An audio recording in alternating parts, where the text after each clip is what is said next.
do it. Welcome, one and all, to yet another episode of Whick TV. It's a cross-ideological space where we come together to talk about issues, both political and cultural, from the silly to the serious. And gang, today we have a little bit of a philosophical debate on our hands, if you will, a strategic debate on our hands. I had the privilege of watching Soypill here's latest video. Charlie Kirk was racist, Charlie racist in peace, something like that, right? You should check it out. It's not too long. It's worth watching. He made a comment near the end that I took a little bit of umbrage with, and I wanted to talk to him about it and discuss it with him. And the comment you made was about Ezra Klein's op-ed piece right after Charlie Kirk died and some of the things that were said in there. Can you just, for the audience, tell people kind of what you said in the video, kind of like TLDRs for it, so I don't misrepresent it? Yeah. So basically, Ezra Klein wrote a piece in op-ed that said Charlie Kirk did politics the right way. I was so disgusted by the political violence. Obviously, I think political violence is bad. We can both agree on that. Me and you were, hamming on Destiny, and he called both of us optic cucks for the same thing. But the implication that Charlie Kirk in any way was doing it the right way, when Charlie, like many pundits, especially right-wing pundits, are these obfuscating, lying, clip farming propagandist, is ridiculous to me, because I don't think he deserves brownie points just for not being violent. Obviously, that's good, but that's the bare minimum. And I don't think he did politics the right way. I think he did it in ways that are very scummy and very bad. And then we get to the idea of what were his ideas and why would people be happy about the fact that he's not alive anymore. I think that, you shouldn't endorse political violence, but if you want to celebrate that Charlie Kirk is no longer doing Charlie Kirk things, I think that's perfectly acceptable. And I'm not going to shame anyone who does it. And this is where we had the major disagreement. So we do have a minor disagreement on, I guess, whether or not Ezra Klein was correct in putting out the op-ed piece he did in the context of the time that we were having. But I will get to that later. I wanted to talk to you about celebrating death and being happy when someone else dies or suffers some kind of misfortune or stumbles or what have you. I guess I have two contentions here.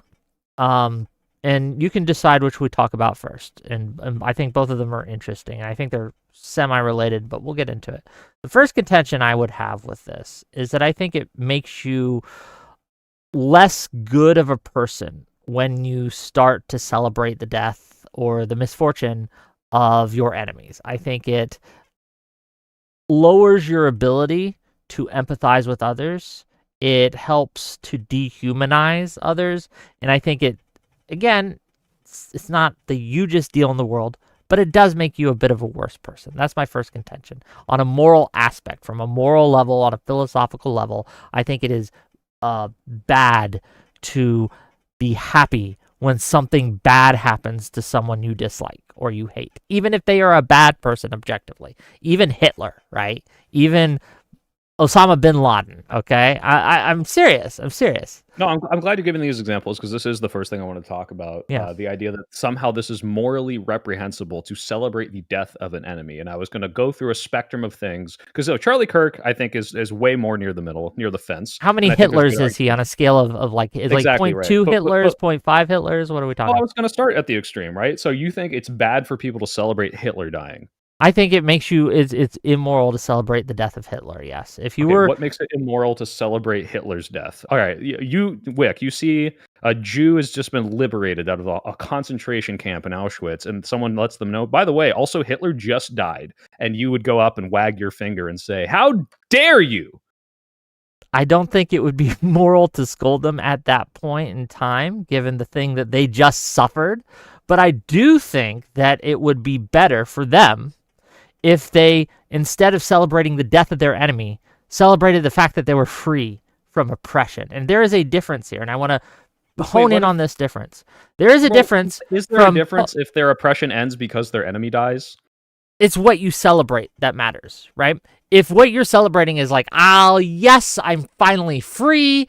I don't have to worry about being put in concentration camps, at least not for a few years until Nicholas Fuentes comes back into the scene, and then maybe we have a problem again.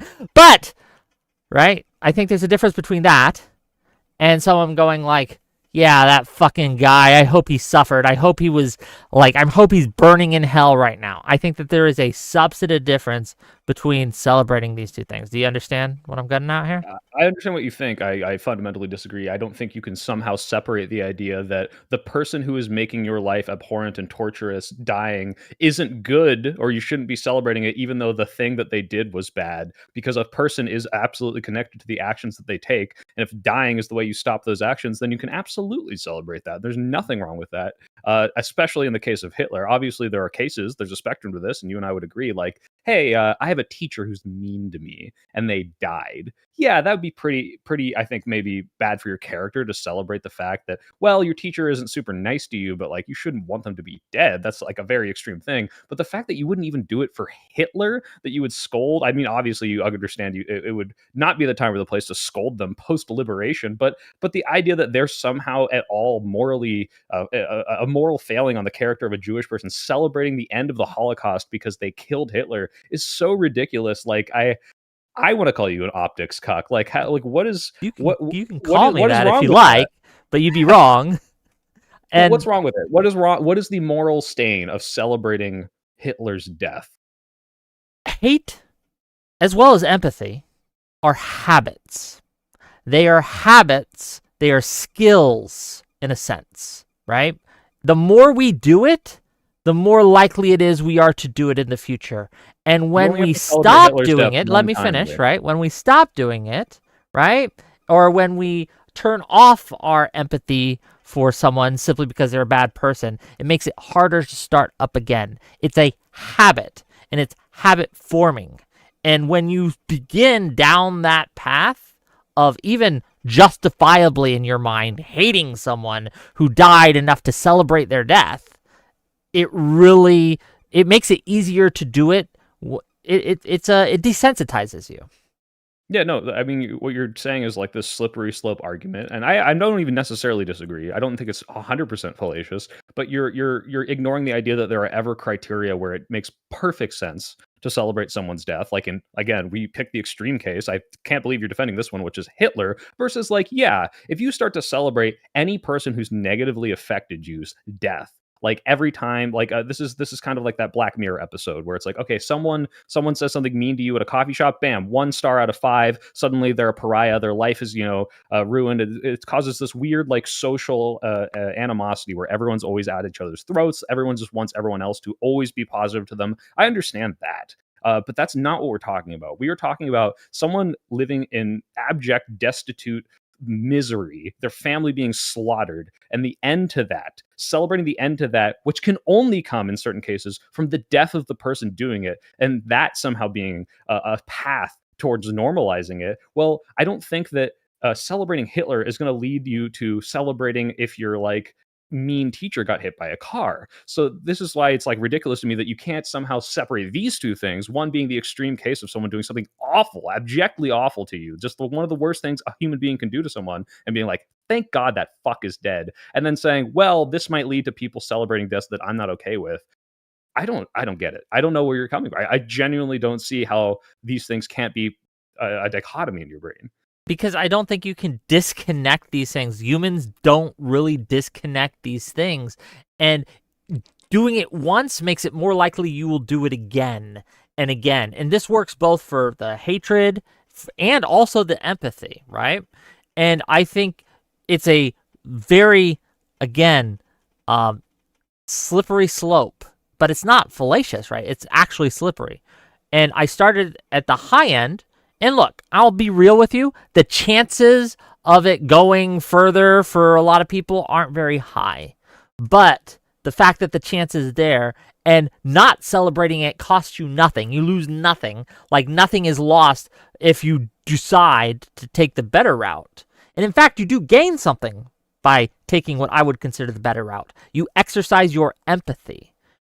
If you are able to empathize with Hitler, you're going to be able to empathize with pretty much anyone, right? You're going to be able to empathize with the immigrant, the poor, all these people. What did you say? I didn't hear you. I said I can empathize insofar as us Jews can be pretty annoying. But again, now this is curious to me, this idea of empathy. Actually, I just had a super chat mention this, and I was thinking the same thing. What about the empathy for the victims of the fucking Holocaust, Wick? What if I am celebrating the end of the Holocaust, which could only in some ways come from the death of Hitler, and say, thank God, I love that all those people that I care about are now not suffering anymore. Isn't that like that's not suffering, unfathomably more empathy for the victims who are now celebrating them getting released than I do for the guy who did all the torturous, awful inhuman things? So first of all, I don't think that you can only have empathy for one or the other in these cases. And in fact, I think having empathy for one makes it easier for you and more likely that you're going to have empathy for the other. Again, it's a muscle. You exercise it, right? Mm-hmm. And the more you exercise it, the stronger it grows.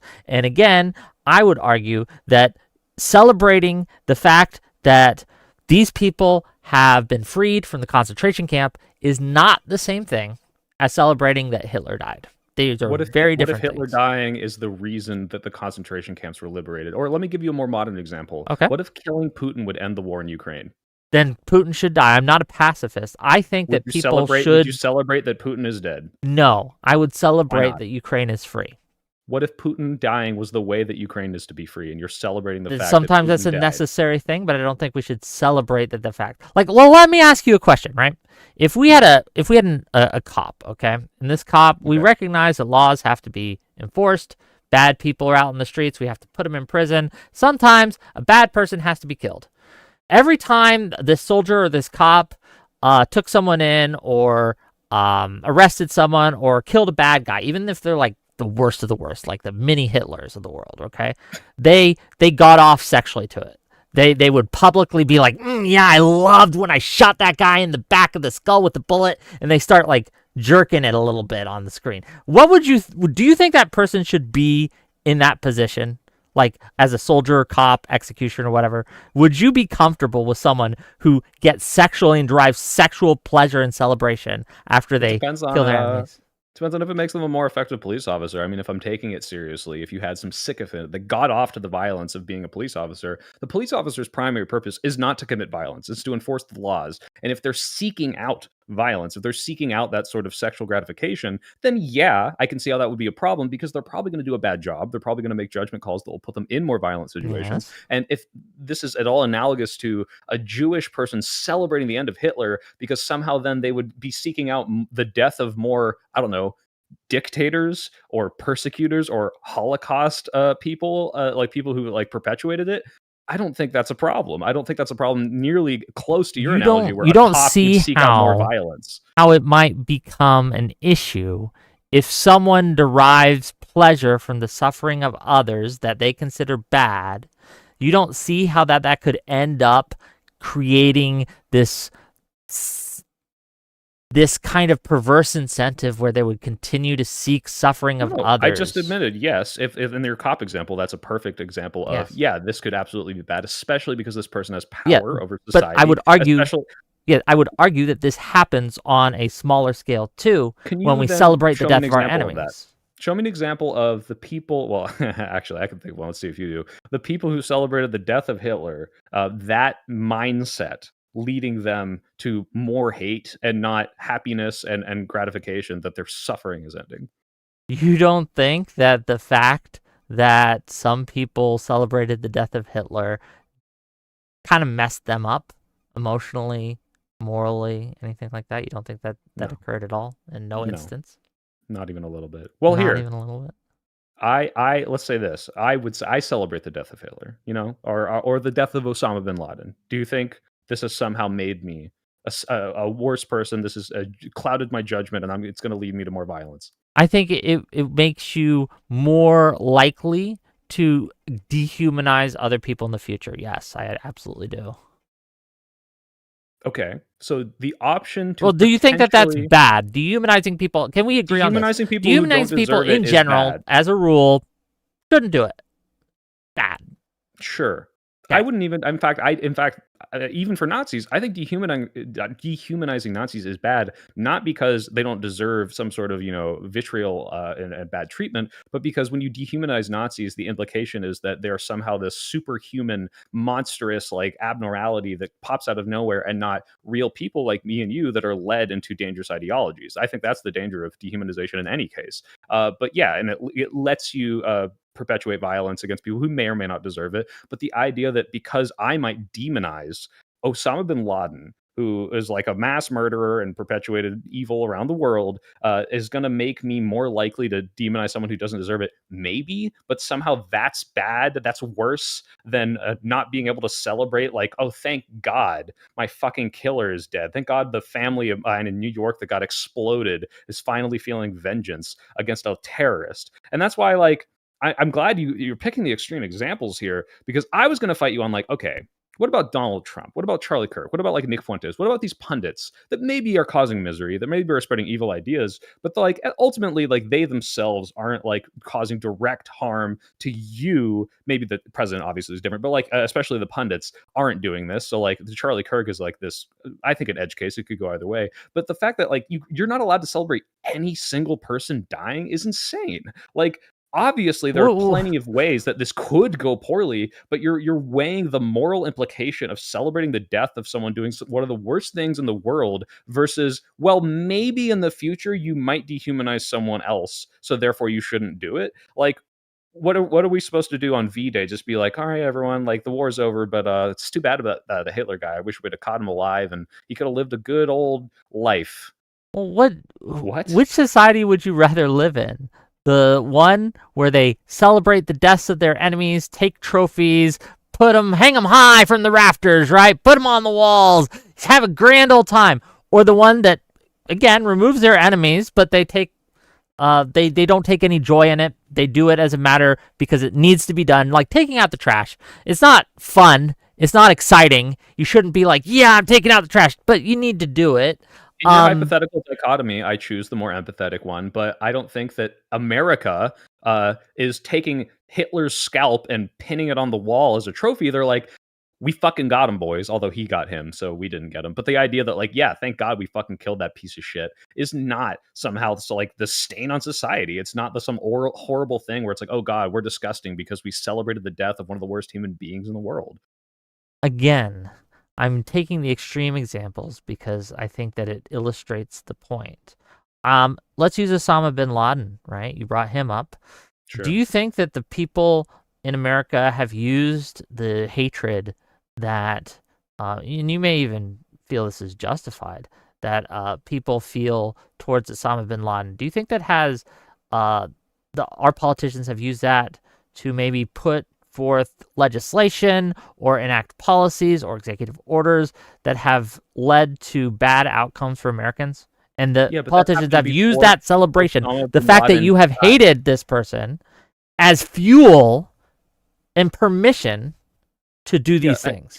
I think you're making a huge leap here, because if you're implying that the war on terror and the Patriot Act and all of the draconian things that came out of the Bush administration were because of hatred for Osama bin Laden, it wasn't one, it was not celebration of his death because he wasn't dead yet. That didn't happen until Obama. Two, it wasn't hatred for Osama. It was fear of terrorism after one of the worst terror attacks in human history or in American history. So this idea that like, oh, hatred for Osama caused all those horrible policies. No, it was fear of terrorism, which was an overblown thing that also was perpetuated by a lie from the Bush administration and Colin Powell and all that. But that does not mean that hating him was what led to that. It's not even, I don't know how you would connect those two things. Oh, you don't know how you would connect people being willing to put up with having less less groceries, less civil rights, because they hate their enemies more than they love themselves. You don't see any kind of modern examples of this happening currently today, right now in our political climate.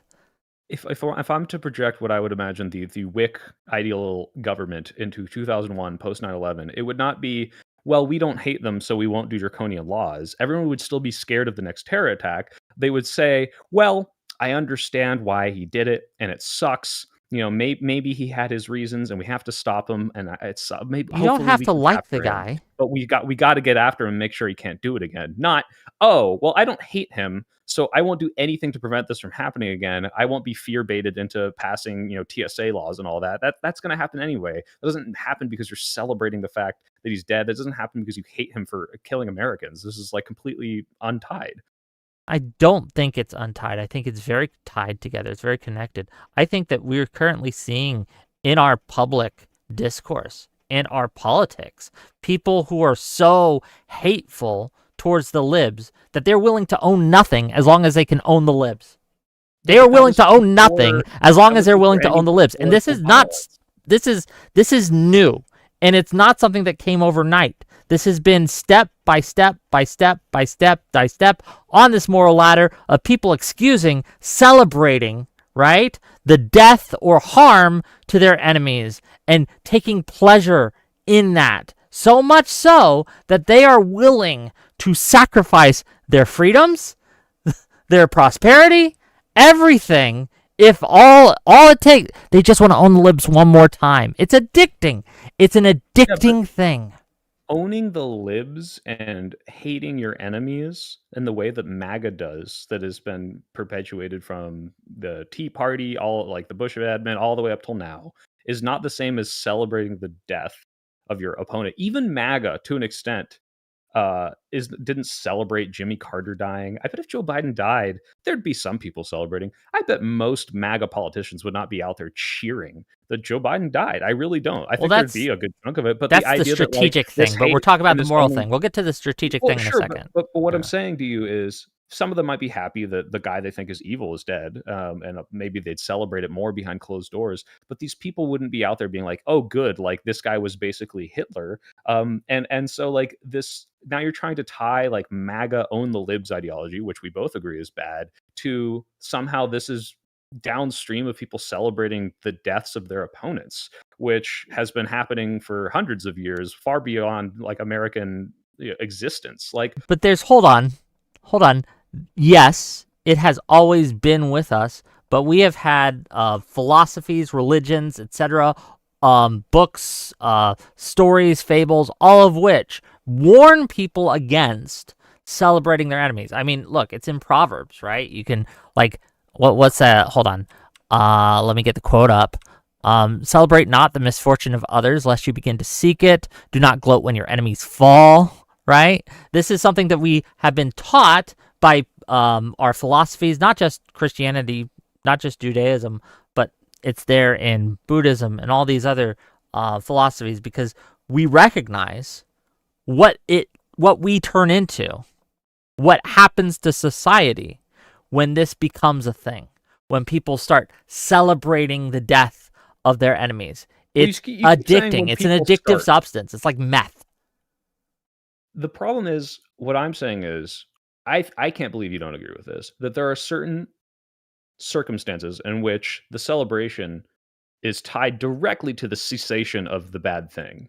So when it's Charlie Kirk, it's just ideas. So people celebrating this, like I said, around the fence. When it's Hitler, or Putin, it's the cessation of war. It's the cessation of millions of people potentially dying. And so this idea that doing that, which has always existed, like you said, when we start that poisons society, and not, this is the exception that we make of, when You're this doing happens, the trick. we can do it. I'm not saying people who celebrate the end of war are bad. That's not what I'm saying. I'm saying the people who celebrate Putin dying is bad. That's because you're separating the death of figures and the end of war, when this is clearly the ways that things could happen. Let me give you a complete hypothetical. It's not war, all right?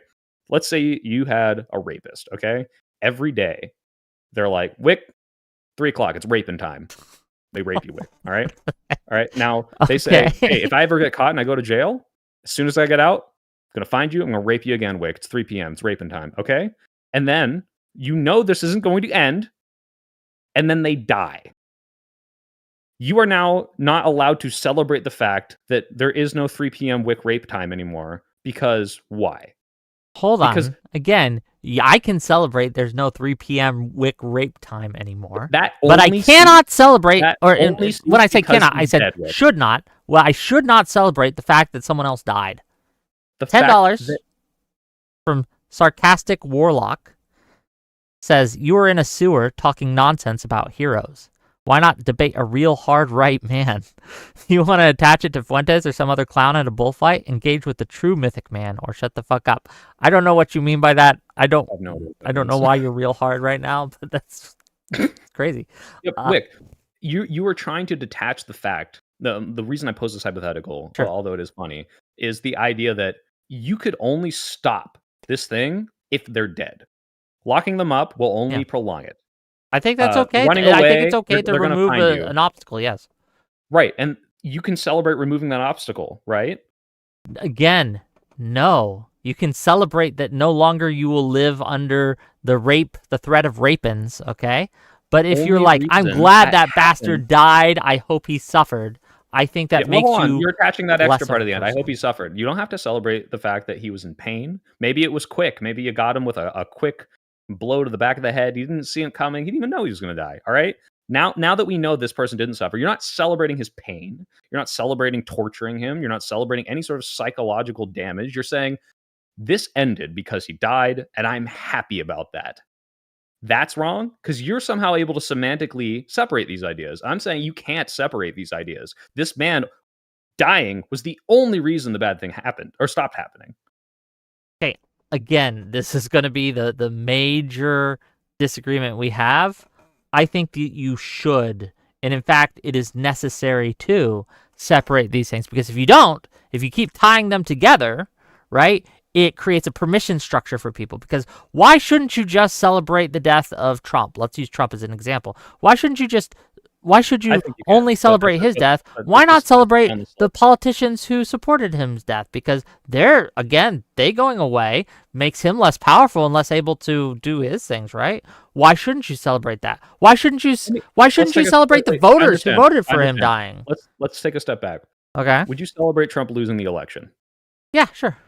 Okay. So you obviously are okay with the idea of people are happy that Trump isn't doing Trump stuff anymore. That's apparent. That's fine. Yeah, that's I'm not trying. This isn't a gotcha. So I'm trying to pose to you that there are cases in which a bad thing can only stop with someone's death, and somehow you are always supposed to feel bad about the death part, even if the only way the bad thing could cease is that person's death. You don't have to feel bad about it. You don't have to feel anything at all, right? I am not asking you, even though perhaps, and that might be another thing that I would have to think about further, whether or not you should feel some empathy or sympathy for the guy, right? But my argument today, right? My argument tonight is that you shouldn't feel happy about someone else dying, because again, it's a muscle. So every celebration of the ending, if it was intrinsically tied to the death, every single time that happens, you should have a little voice in the back of your head to be like, hey, I know you're happy, all the bad things are stopping, but be careful. Yes, I think that would, if everyone had that voice, the world would be a better place. Okay. I can agree with you that if you had people... So you agree with that premise, though, right? That if everyone behaved like me, it would be better than if everyone behaved the way you want to behave. No, I think you would lead to this radical, empathetic danger where it's like, whoa, radical, empathetic world. Literally, how terrible! Like, oh no, not a horrible, like a paradox of tolerance where it's like, well, shit, like, well, maybe I don't want to stop it with death, when sometimes death is the only way you can do it. And this is going to make me sound like this fucking right winger, but this is reminding me of all their arguments where it's like the people are like, oh, if someone breaks into your house and is trying to threaten your family, can't you shoot them in the leg, or can't you do a humane trap so they can't get... No, you should blow them out of the fucking water with whatever means you can. And if they stop, and that was the only way to save your family, you can be happy about that. Fuck yeah, I just saved my fucking family. Sucks I had to kill a guy. I wish there was another way, but you know what? I'm happy he's not doing it anymore. And then you go and find out, wow, every night this guy broke into a new house and was doing this, and I stopped that? Fuck yeah, I got him. I'm celebrating the fact that I got him. And the fact that you couldn't possibly do that is insane to me. But again, you're trying to tie these things together, and this is what you keep doing, that you can celebrate the fact that you stopped someone from doing something bad versus, I'm glad he's dead. There's a difference here. $5 from Sarcastic Warlock to say, and he quotes, man does not strive for happiness, only the Englishman does that, from Friedrich Nietzsche. Fair enough. $5 from Zephyr Hash to say what Whick is saying is that some part of him will start to miss it. JK, I only mean to spread love even if you don't want it. Thank you for the $5. I think this is we'll circle the drain on this, but we can leave it on this. Morally, Sure. You believe that you can always separate the cessation of bad things from death, no matter what the case is. And I am saying there are absolutely always, not even close to a majority, but a portion of things that are bad, that are happening, that can only cease with death. And just because you're not happy that you have to cause death to make those bad things cease, you are absolutely allowed to celebrate when they happen. And that's a death because the bad thing is ceasing. And you can be a little sad, like, yeah, I wish I didn't have to kill this person to make it end, but god damn it, I'm happy that it ended, and it was only could happen through their death, so I'm happy they're dead. Absolutely. Okay, I'll just end with this. We are circling on this one. I want to get to the strategic portion, and it should be we a can little talk more. about optic cucking. Yeah. Just I'm bringing this up. I can't show you, but this is Wick condemns every single one of these people in this photo, reading the Hitler dead newspaper and smiling. So Okay.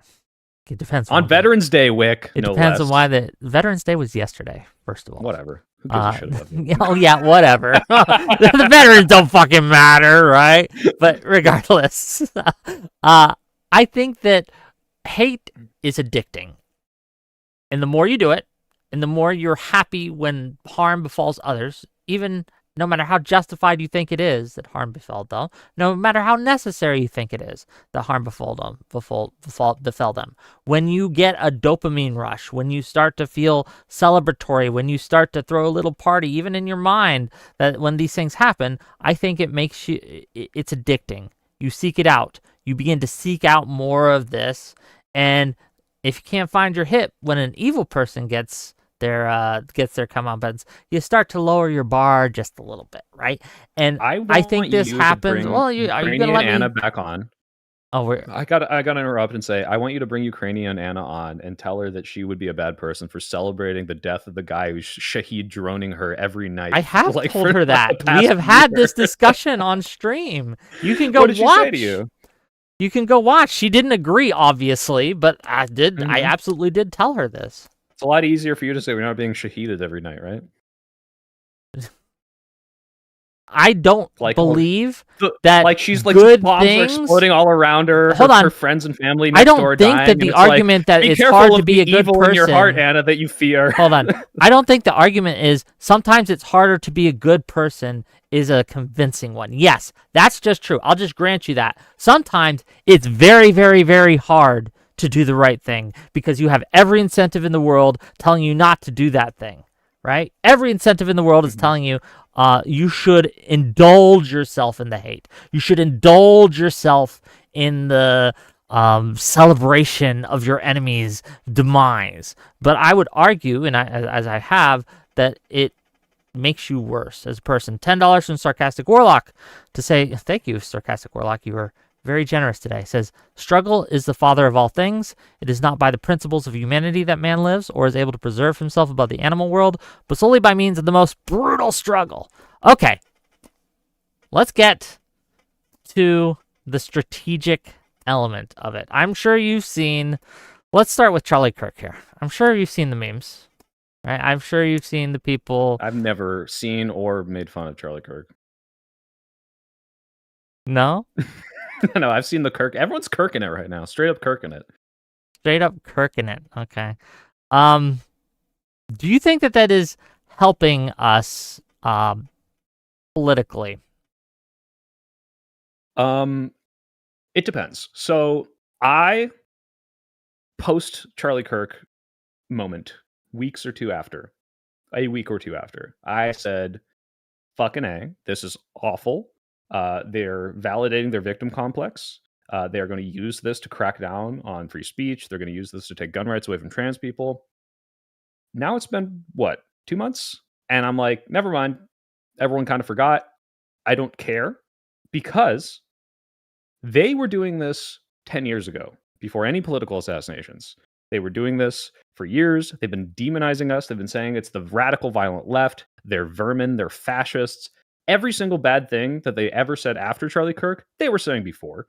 And maybe this pushed them a little bit to speed things up in terms of their crackdowns. But it seems to me that no matter what we did, they were going to do this anyway. They were going to find the worst of the worst of the worst. They're able to take the rhetoric from left-wing politicians, now excluding Jay Jones, who don't really say anything that fucking crazy, and they're able to paint it as if they're like the worst of the worst. They're the Hitlers of the world. So if they're able to do that, I don't give a fuck that someone is out there going, oh, ho, ho, ho, neck or whatever, with their freedom shirt on. Whatever, dude. Like, yeah, this is the straw man of what they're pointing out, but they were going to do it anyway. So optics wise, I would have agreed with you 20 years ago. Now I just don't care. The issue is that we can see that it has helped them. It becomes harder and harder for people to draw lines between, and I think we should. Well, let me just ask you this. Do you think it's important that the average American voter see a stark difference between the right and the left? Yes. Yes. Do you think that when we begin to behave like the right does, that it makes it harder for the average voter to see the difference between the right and the left, even if it's just in small ways? Much. Because there's a right-wing propaganda machine that is going to portray us as the worst possible version of ourselves no matter what, taking one person at one protest or one tweet and saying, this is the whole left. So it didn't really matter. Now, I don't think that is an invitation for us to all become that way. I'm certainly not going to be out there celebrating. Why not? Violence. If it doesn't have any, if it doesn't make you a worse person and it because doesn't hurt politically, why not? Because I think there is a mass of people that could make this way worse. For example, if every Democratic politician was celebrating this, I think that would be very bad. I think that would leave room for a lot of normies who aren't terminally online to then also feel as if it is okay for them. In the same way that Trump's rhetoric has led to the rise of a lot of right-wing movements, you could absolutely have this shift the other way. But when you say, oh, if one person did this here or here, is that really like hurting us optically? No, I really don't think so, because that was happening anyway. The degree to which they are punishing or portraying us as evil. I mean, I just saw this with the Charlie Kirk stuff. I was at this TPUSA thing in Berkeley. There was some protesters there. I think I saw a video of like one or two people getting in a scuffle. Maybe one person pushed a barrier. When I was there, nothing crazy was happening. The cops were literally, I didn't take photos of this, but you can kind of see it in my stream, sitting around on their fucking phones because it wasn't very dangerous. It was not violent. It was not a riot. What are all the headlines? What were they saying in the rally? The crazy left is trying to silence you. They're rioting. They're setting off fireworks. They want to murder you. They all want to make you into Charlie. They're going to do this anyway. Absolutely. 1000%. So no, I don't think a few people celebrating this is like, well, this is the end of like left-wing optics. I think spending time on this and like trying to scold that specific, person who said something weird, it's just not worth it anymore. Like I was calling out Destiny like you were for his takes on this stuff right after the Charlie Kirk stuff, because I'm like, holy shit, I think this is going to get people killed. I think this might radicalize your base. Now I'm like, look, we just fucking killed it on Tuesday. It didn't fucking matter. Absolutely not. Hold on. You know what? Whatever. Hold on. Why do you think that we won on Tuesday? And first of all, you do recognize that all the people who condemned violence, who did it and didn't celebrate the Kirk stuff, they outperformed by 10 plus points people like Jay Jones, who indulged. Jay Jones won, though. But he, again, was 11 points behind Spanberger. And what was it, like 6, 7 points behind the lieutenant governor? Okay. He still won. He still won. Mom Donnie barely won. He won in a situation. He won the most anti-violence positivity campaign ever, and he barely scraped by. Right? Well, again, that wasn't against MAGA. That was blue on blue. Right? That was him against Cuomo. Right? It's a different thing. It's a different calculation that have to be made there. But when we're looking at the red versus blue, how can you judge the performance of all of these other races? Like you can't take into account like, well, hey, this is AG versus governor, and maybe this one has more visibility. Or hey, like you can't say all of the underperformance is directly due to his like violent comments in these text messages. What do you think it was due to? It could be a million things. I actually don't know. I'm sure you could do an analysis on this, but there would have to be exit polls of people saying, I voted for Spanberger. There are exit polls. Can you show me? I mean, I know you don't have. I don't have it up, right? Could you bring up something that's like, hey, the reason he underperformed was because of his comments? Or is it similar to other AG races, but ultimately, like, it doesn't seem to matter all that much for if the average, like, 1 in a million fucking leftists says something fucking crazy because they're gonna blow it up anyway. I agree that politicians shouldn't be doing this. In an ideal world, that you and I agree, Jay Jones should not be elected saying that kind of shit. But ultimately, it does not seem like it's hurting our electoral chances. So optically, like, the optics argument, I think, is completely lost after Tuesday. I disagree. I think Tuesday showed that optics matter. If it wasn't such a blue wave, right? Spanberger still would have pulled it out. If we were in a D+1 environment or an R+1 environment, Spanberger still would have won. Jay Jones would not have. And that is the difference, right? In a different environment, when we aren't looking at Trump doing all these crazy shits and things like that, and we have a more normal opponent, right? It absolutely is going to matter, right? Who is more optics minded than the other. And I think Tuesday demonstrated that. We could see it was measurable. It was measurable. We saw the people who didn't engage in that rhetoric do very well, and we saw the people who did do much worse. I think that blows the optics don't matter argument out of the water. Wait, hold on. Maybe we can agree on this. Okay. Optics matter in normal environments. If you have two equally good candidates and one of them is endorsing political violence, that's going to be horrible optics. They will perform worse, 1,000%. We agree on this. In the environment that we are in now, against the Trump sycophantry and the MAGA movement, I don't think optics matter, because no matter what, the right-wing machine is going to paint you as the worst possible version. They're going to say that you, like, if the right-wing machine can come out and say, every Democrat is the party of pedophiles, they are coming for your children, and then you think that somehow amplifying a guy who made fun of a Charlie Kirk meme or made fun of his death is going to shift a right-wing person who is on board with the Democrats are pedophiles messaging, I don't think that matters. In a normal primary, it matters, versus two normal candidates. In a general election versus a normal Republican, it absolutely matters. Right now, it does not matter a single fucking bit, I don't think. $10. Not even close. $10 from Sarcastic Warlock to say, Whick, you're desperate to pretend we don't exist and join us to a facade of the right. Yet we are here. Your hate may go hard, but our love for our people endures. We love you, but stop betraying us. Warlock, look, we'll talk later, Warlock. I don't know what you're talking about. I don't. I do not understand where you're coming from, but thanks for the money, buddy. What is like, who's us? Is he like a groper? I don't know. I have no idea. I've never seen him in my chat before. He's I don't know, but he knows me apparently. But here's the deal. I think that even in this environment, I'll give you that I think that Trump is destroying this country so hard and so brazenly that we could nominate Destiny and all his comments, and I think he'd still eke it out, okay? I think we could nominate me for all, I would think we could nominate you, and we would still eke it out. I think it doesn't matter who we nominate, that in this environment, it's going so poorly for the Republicans that the Democrats are just kind of destined to win. But we have to start thinking about, okay, well, what's next? What kind of world do we want to live in? Do we want to live in a world where we're governed by people like Jay Jones, right? I don't. I want to live in a world where we're governed by people more like Spanberger. Sure. And I think that it absolutely, when, especially leaders, okay, especially our politicians, they are examples and they create permission structure for their party. Look at Trump.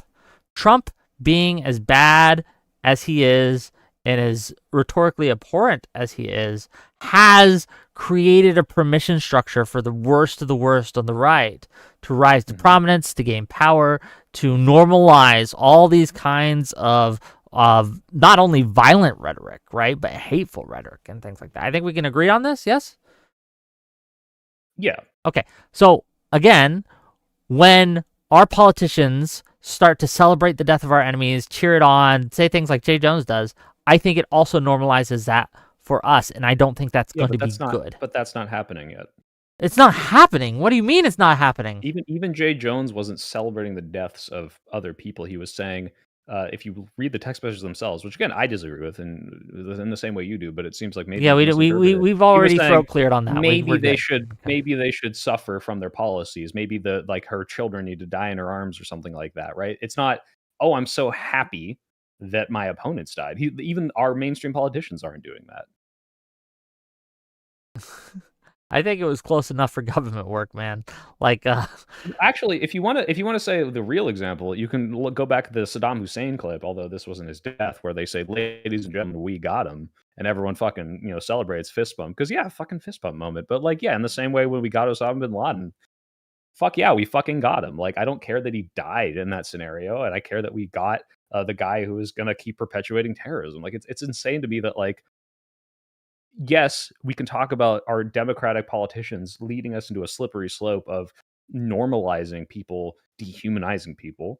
But the idea that this now applies to the most extreme cases, we're back here. Like, is it optically bad to celebrate the death of Osama bin Laden? If anything, if you didn't celebrate, they might view you as weak and soft, and you might lose an election because they think you're not the hard person who's going to go out and take out our enemies, right? so I think that celebrating the death of even someone like Osama bin Laden publicly, again, it showcases how little care we have for even our enemies. And I think that a country or a nation should, I think it is better for a country or nation to be seen as someone, as a nation that values life rather than a nation that celebrates the death of their enemies.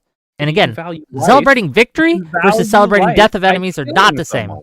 You can value, hey, I saved a bunch of lives by killing Hitler. That's valuing life. That's saying, let's stop the Holocaust. That's saying, let's stop the war in Ukraine by killing the person perpetuating it. We've seen the results of this, man. I don't know how you can say these things when we've seen the results of what this has done to us as a nation. What has that done to us? What has done to us as a nation? We are now celebrating throwing immigrants in jail because they might be Muslim. Because we celebrated the death of Osama in part, yes. That is why. That is not the main reason, but it created a permission structure. It's a again, hate is a habit. Celebrated? Hate is a habit. And when we indulge in it, it makes it easier to indulge in it further down the road. You would, to change my mind on this, you would need to show me the people that celebrated the death of Osama bin Laden are the same people endorsing the ICE inhumane practices. Now, don't get me wrong, a lot of the right wing who's celebrating ICE right now probably celebrated the death of Osama bin Laden, but tying these things directly, I think, is such a leap. I don't even know how you have these two ideas in your head. Like the dehumanization of people is bad, but celebrating Osama bin Laden is a big Venn diagram of like people who would be okay with doing that. And then like a little tiny overlap of people who want to celebrate like roughing up families and innocent people and throwing them out of the country and torturing them and throwing them in Guantanamo and throwing them in a alligator Alcatraz. Like those are completely different things to be celebrating. And just because a bunch of people who would celebrate all those horrible things would celebrate the death of Osama does not mean that that's a downstream of that. Those people are just like dehumanizing immigrants and dehumanizing brown people. Like, I don't know. I don't see how you can tie those two things together, but you can't separate the cessation of evil with the death of someone. We're getting into the spiral again, but we'll go for it. We are. And this again, it's the crux of the issue. Can you separate these things? How much can you separate these things? Should they be separated? Et cetera, et cetera, et cetera. I would argue that people, again, individuals and stuff, celebrating when someone dies that they view as evil or bad, even in the case of Osama bin Laden, it showcases, it's like a window into the soul of our nation. And it sets precedent and it sets a permission structure for how people are willing to behave. If you see the leaders of your nation or people in prominent positions of power and influence being okay with celebrating the death of someone they consider an enemy, you, again, take it upon yourself. You're like, oh, I guess that's okay to do. And a lot of people have a lot of really fucked up ideas about who's their enemy and who's not.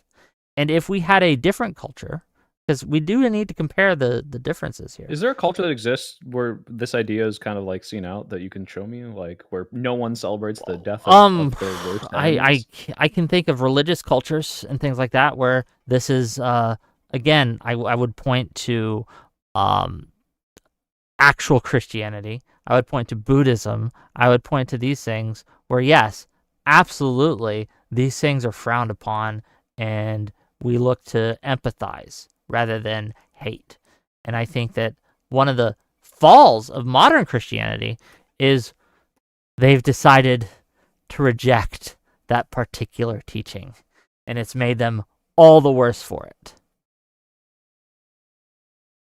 I guess if you're talking about, I guess I meant like a government because sure, well, there's plenty of religions that are pacifist, but like the idea that the government and its leaders are practicing this like hyper empathy for even the worst human beings alive, and that's making their I don't. society better. I You just don't keep see what's calling it going on. hyper empathy. It's not hyper empathy. Not celebrating Hitler's death is hyper empathy. I'm sorry. No, that's not Like, hyper empathy. I'm not asking you to be. I'm sad about Hitler's death. I'm asking you not to celebrate it, both strategically and morally. okay, well we've circled around on the moral argument. Do you not understand strategically how good it could be to celebrate the death of one of the worst human beings ever? Give me your argument. Sure. Do you think if you had two politicians running post, 1945, one of them was like, "Hey, American pride, we stopped the Nazis and we killed Hitler, awesome," and the other one's like, "Guys, stop celebrating Hitler's death."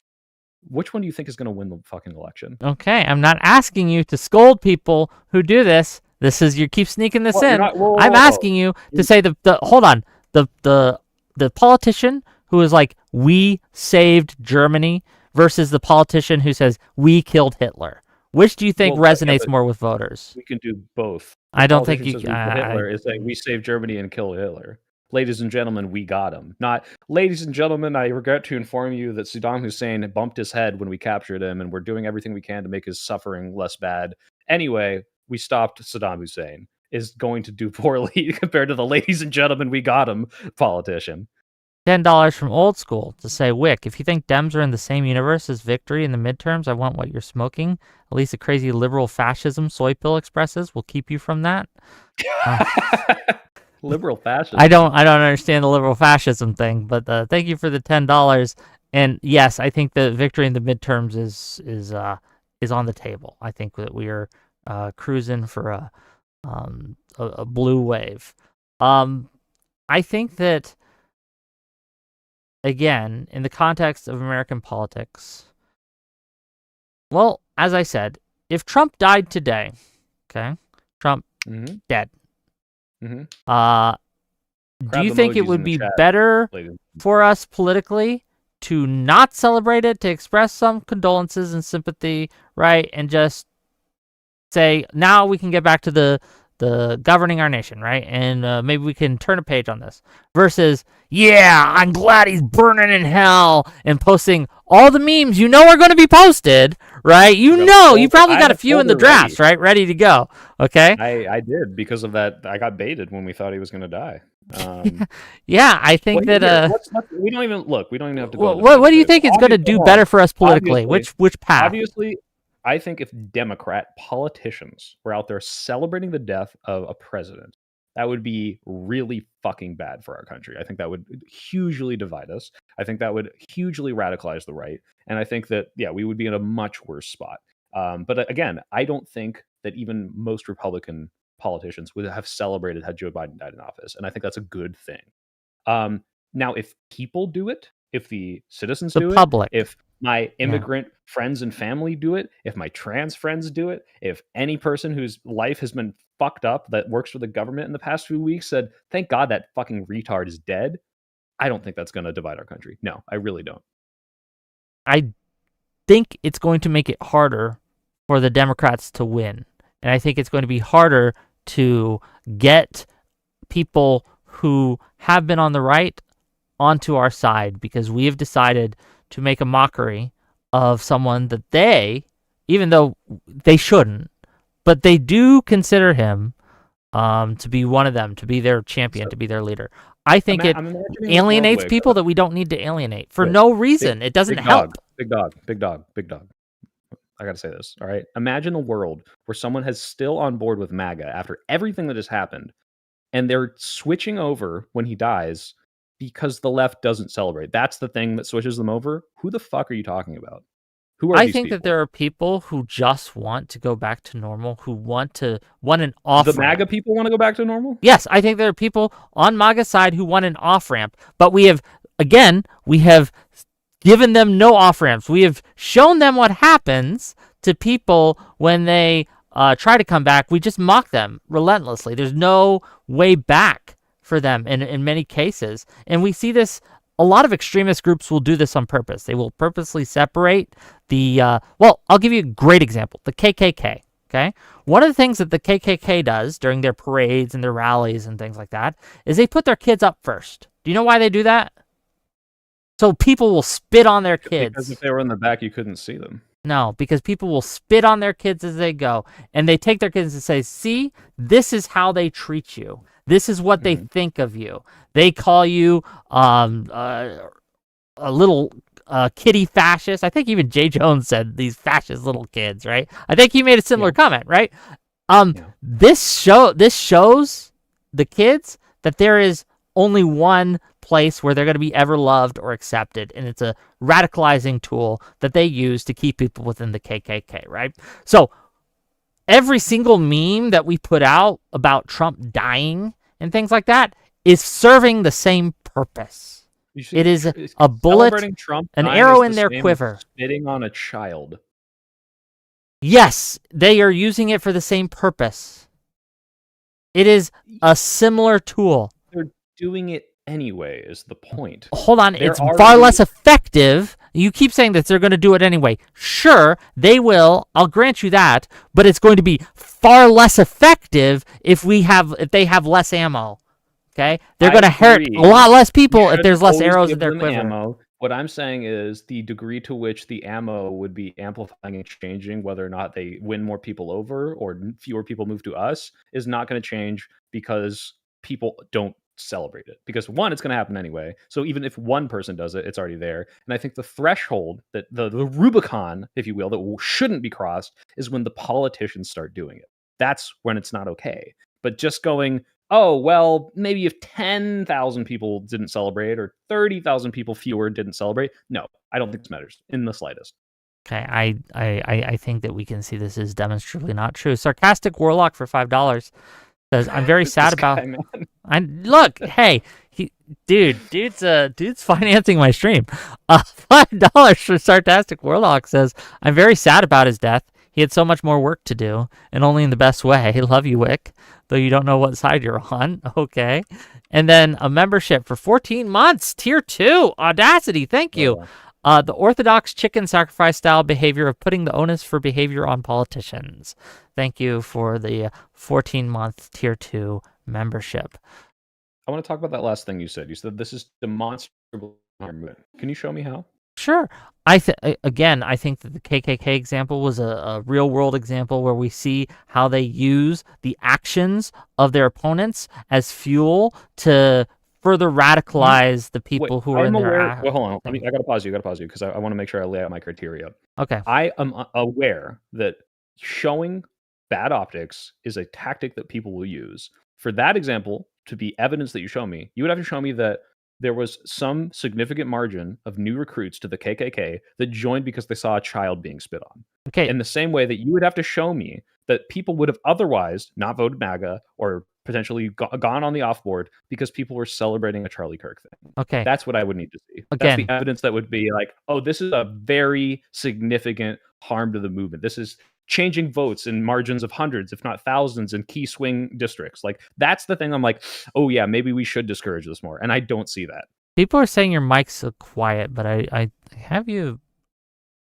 You're up pretty high. Give me a sec. I might have switched mics. Okay, yeah, give it a second. People are saying that I can hear you fine, but I don't know why my...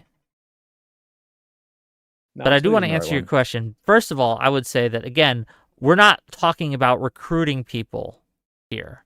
We're talking about keeping people who otherwise might consider leaving the MAGA movement and coming back to the more, even further to the just never Trumper center right. I'd be okay with that, right? I think that it's self-evident that using examples, and they know this is true, right? Because they try this all the time. They're using examples, and they say this, The left wants you dead.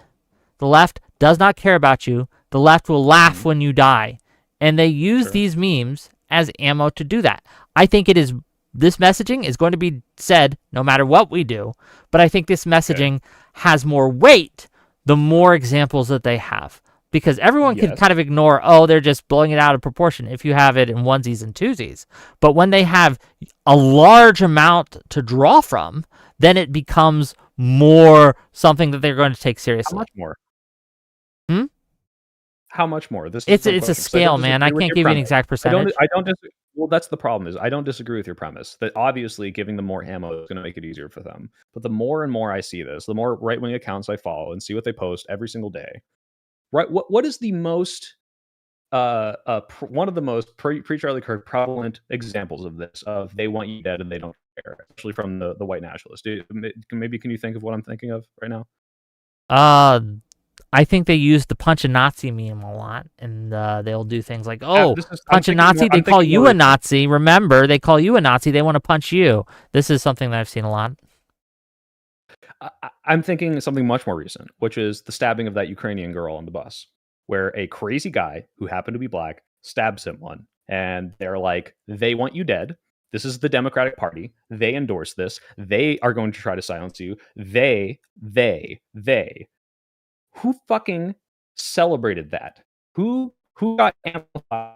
Thank God this poor little innocent Ukrainian woman died. No one. But you know what? That's all it took. Just this one random example of a random crime that had absolutely nothing to do with political alignment. And that is the impetus for thousands of posts, for an entire movement online of they want you dead. So when you say, well, if 10,000 people were out there making Charlie Kirk jokes, that would make a significant margin, I say bullshit, because you can take something completely irrelevant with no one celebrating, and it will be the worst thing in their minds, and they'll use it to demonize us all. It does not matter. These are not apples to apples, man. The thing they used about the Ukrainian girl's death wasn't the fact that leftists were celebrating it. They used the fact that leftists were letting people out of prison. They pointed to his 13 convictions and how they were soft on crime. It was a very different tact that they took there. And that was effective because they were soft on crime in this guy's case. They did let him out of prison in this guy's case, right? And you can argue whether or not they should have, right? We could talk about it. But the fact that they had this guy who'd been convicted multiple times roaming the streets, again, I think we can both agree the justice system failed in this case. Do you not agree with that? The justice system in this case failed? I don't. I think the justice system didn't fail. I think the mental health part of the justice system failed. If you want to tie that to the justice system, sure. But I think it's more about the resources that were not allocated to prevent this person from just going in and out of jail. It was more of, hey, this person should have been at asylum. This person should have been on a hold. I don't think that's, I mean, if you want to call that the justice system, sure. But my point is that people aren't like, using this as, look, the left is celebrating it, sure, but they're using it as ammo to say the left wants you dead, the left is soft on crime, the left doesn't care about you, white people are under attack. Look, I am Charlie Kirk, I am Aranya, whatever her last name is. They're going to use whatever they can, and it's all going to be effective because they're brought into this fake news propaganda machine. And if you give them the straw man version of what they're portraying, and then they can broadcast that, it's a little easier. But I don't think it makes a significant difference. These people are delusional. They're in a cult, and it barely moves the needle. And I don't think one person doing it or 10,000 people doing it is going to make the difference. The line for me is when the politicians do, because that is giving permission for more people to say it's okay. There is a difference between the hardcore MAGA cultists who, yes, I agree.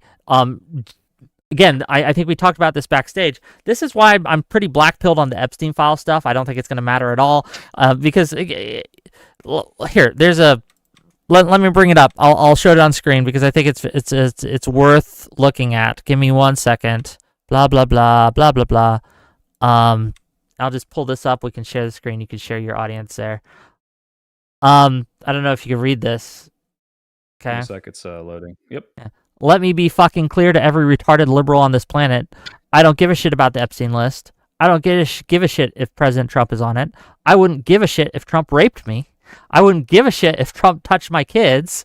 President Trump is getting shit down for the American people, and that's all that matters. I still support him and will continue to do so as long as I live. Like, that person, do you know what's funny? we're never getting that person back. That person's gone, okay? Well, what's funny about this is, in extreme cases, like when we're facing a MAGA fascist movement, this is something I don't even disagree with necessarily, depending on the circumstances. But what? We can fight about so this. But if Biden, hold on, you already said if Biden raped you, but let's say if Bill Clinton had to run against Donald Trump for the third term, who would you support? Say it one more time, please. It's Bill Clinton and Donald Trump in the general. Who do you vote for? I vote for Bill Clinton. Well, okay, but now a week from now, when the Epstein files are released, we find out that both Bill Clinton and Donald Trump confirmed are pedophiles. Okay, they're both on there. But I'll tell you what, if it was Bill Clinton versus Mitt Romney, I'm voting Mitt Romney. Yeah, I agree with that. Okay, so the guy who hasn't done the child rape, yes, I will vote for the guy who doesn't. If there is a, if there is a race where one person did the child rape and one person didn't, even if the child rape. Okay, even if the child rape. But now we're talking about a race where they both did it. Okay. J.D. Vance runs in 2028. Okay. Nope. Stop changing the hypothetical. It's Donald Trump and Bill Clinton. Okay. Again, I'm voting for Bill Clinton because they both did it. Oh, so you would vote for a child rapist, Whick? If the choices were child rapist 1 versus child rapist 2, yes, I have to use other metrics. No, see, that's what I'm saying. Is it matters. But it doesn't matter in certain cases depending on how bad your opposition is. Even though it's but I'm asking about these cases. So when you have J.D. Vance, who hasn't, to my knowledge, right, and maybe we'll find out later, right, but to my knowledge, hasn't done any of that. Say, in 2028, you have J.D. Vance running against, I don't know, Newsom. And then we find out a month before the election, okay, a month before the election comes, or maybe even the day before the election, you come with irrefutable proof that Newsom has been raping children. J.D. Vance doesn't do it, right? But Newsom does. Would you vote for Newsom or J.D. Vance? It depends only on the idea of how bad I think a J.D. Vance presidency would be insofar as the way that Trump's has. If he was probably going to be closer to like a milquetoasty, like John Kasich, Mitt Romney, yeah, I'd vote for no, he does the same thing that Trump's trying to do right now. I'd vote for Newsom. I'd vote even knowing he's going to rape children like the whole time. Like every day he's going to have a new kid and they're going to have fun with them. On the policies that he's going to pass and how bad this is. And we're getting these like stupid, absurd, you know, the whole, what's the hypothetical where it's like, it's a world where the city's perfect, but they torture a child to make the city perfect. Yeah. There's a book by, I forget, Ursula Le Guin called Those Who Walk Away from Omelas.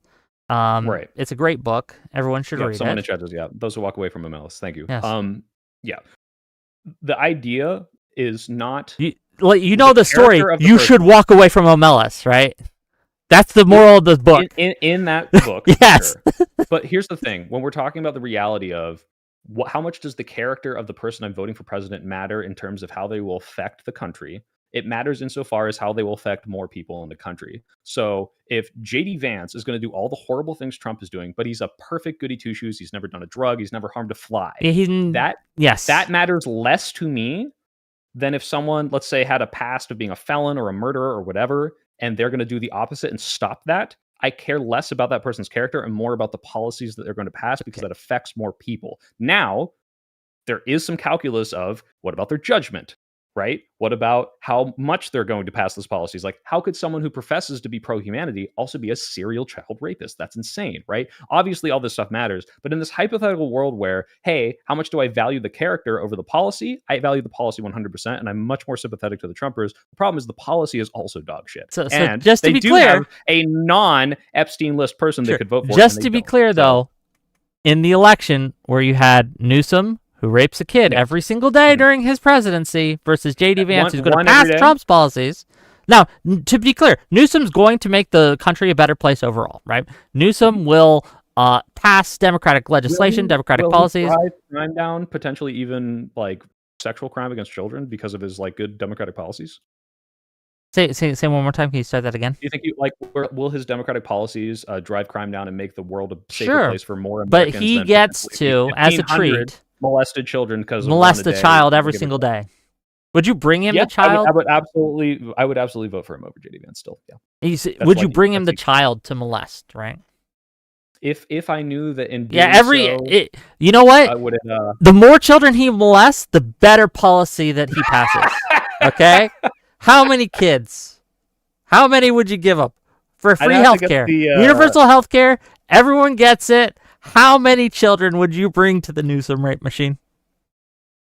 I'd have to do the calculus on this. But, Okay. There's a more than zero amount and a less than a thousands amount. Okay, it's a zero for me, dog. Okay, it's a zero for me. Look, this goes back to what was it? Was it Andrew Wilson or Jake Rattlesnake or whatever? Who was like, would you support the like forced impregnation of women or like diddle 1,000 kids to save the planet? And it's like, yeah, in this absurd hypothetical where doing something evil saves literally every person's life, it makes sense. And all I'm saying is, although we're using these ridiculous fucking examples, is that yes, certain bad things that a character could do might matter less than the politics that they would have that would save American lives. And I'm okay with Gavin Newsom potentially cheating on his wife with his friend's wife, his campaign manager's wife, if it means that he's going to stop MAGA as a movement. I would agree with you. There is some level of wickedness that I would be like, okay, I understand.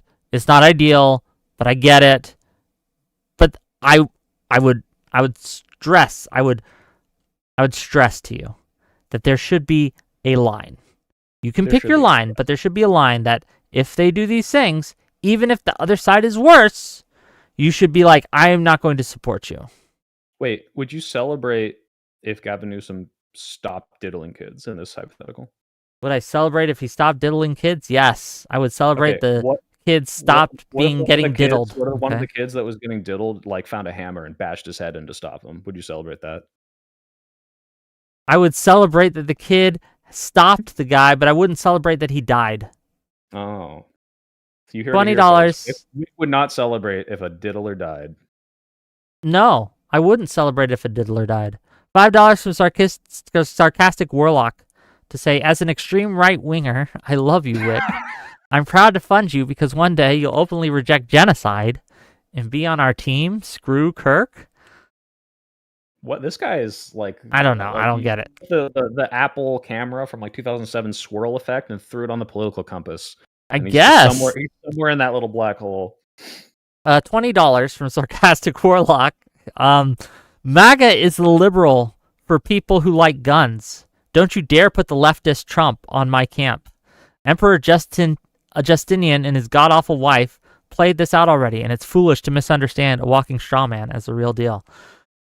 $2 from Speedy Lee. Whick, you're so close, we can fix you. And $2 from Regis side to say, please sneak in calling Soy big dog. I beg of you. Okay. Yeah, that motherfucker. He was in my chat too. Look, our super chatters are friends. Okay, I don't understand what's going on half the time, but that's okay. No, I don't think even celebrating the death of someone who is molesting children is good because again, hate is a habit. Empathy is also a habit, and I think we can separate like being glad that no kids are getting diddled anymore versus glad someone's dead. I think we can. Yeah, but again, I know we won't get into this again, but sometimes the only way we can be ending said evil is for that person to die. Sometimes that's just the case. And to regret every death, I think, is kind of silly. I'm not asking you to regret it. I'm asking you not to celebrate it. So what is then the reaction if it's not regret or sadness? It's just like... You could just shut the fuck up. Neutral guys from Futurama that are like, I have no strong feelings about that. Hey, big dog, you could just shut the fuck up. Start barking. Stop yapping.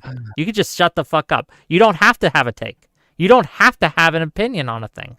It's okay to have no strong opinion or reaction and just say, oh, it happened, okay, and move the fuck on. That's okay. Okay. Maybe this is our compromise in the end of the debate. Just like the N-word, Whick. If they say it in private, it's okay. Look, I think you could say the N-word in public sometimes and it'd be okay. There are certain circumstances where that could be Well, true. Optically, that's just awful for your movement, isn't it? I think it depends. It depends what you're trying to do. Oh, no. True. Well, I'll give you an example. Maybe you shouldn't. I gotta turn off the stream. I'm not gonna say it because we can't hear. But if I was at a... What, are you implying you'll say it somewhere else, Whick? Yes, I've said it before. My teacher in You 5th grade. said My the teacher. Yes, N-word? I've said it before. My teacher in 5th grade asked us a question. Hey, what slurs do you know? I answered the question. She asked it. I knew some slurs. I told her which ones I knew. I got sent to the principal's office for that. Yeah. That was I injustice. wonder why, Whick. It was injustice, okay? I got tricked. I got trapped. If you're going to ask me a question and I have the answer, I'm going to give you that answer. Was it the first one you said too? Yes. I gave her a few slurs, okay? I won't repeat them. You started off with your favorite, obviously. It was the one that I knew first and foremost in my head.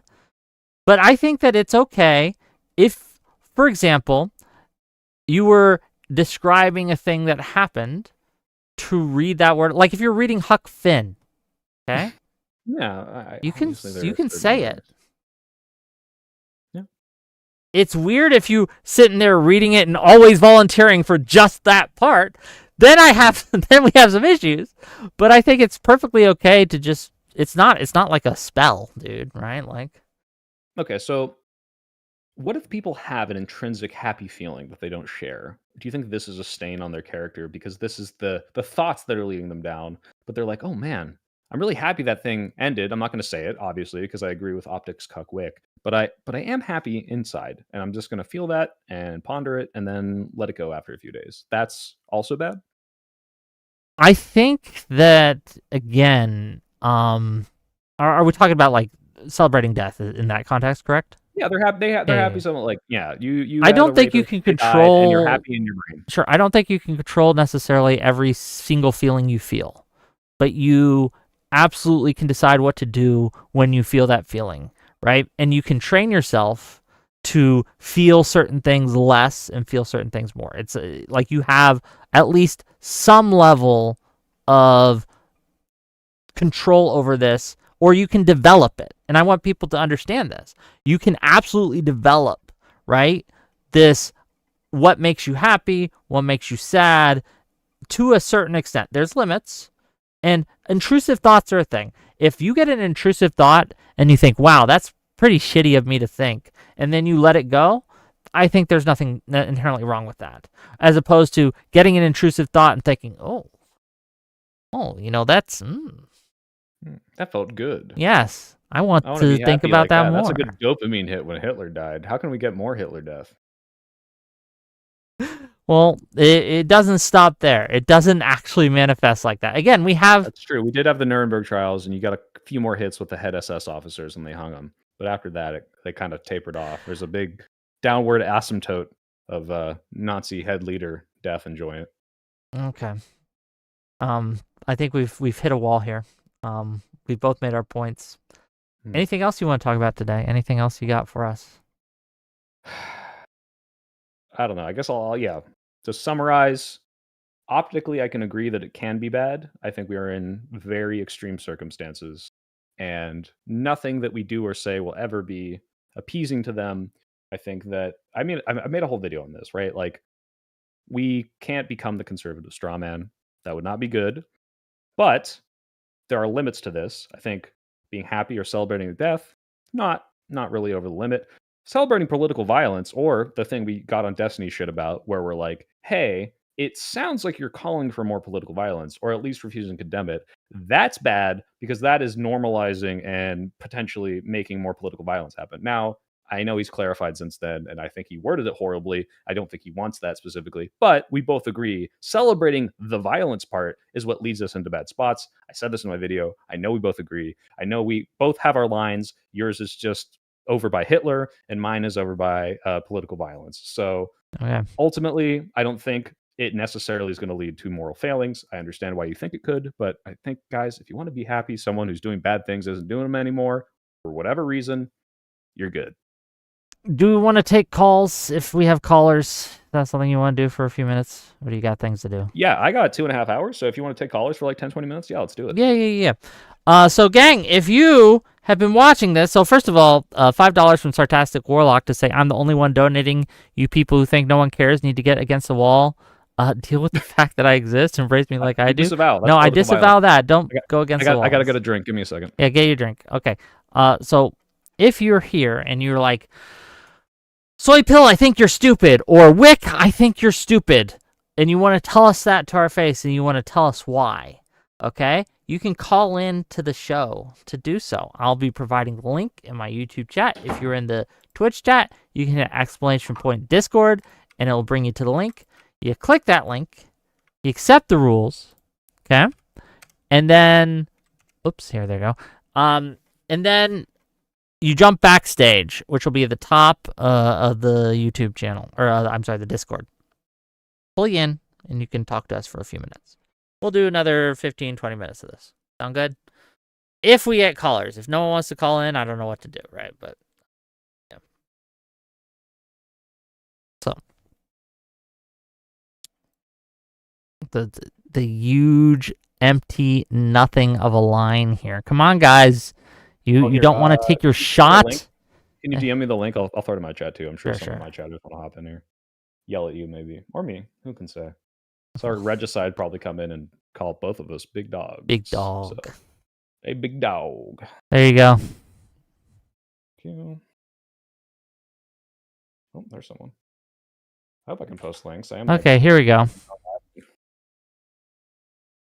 Hello, you're live. Hey, can you hear me?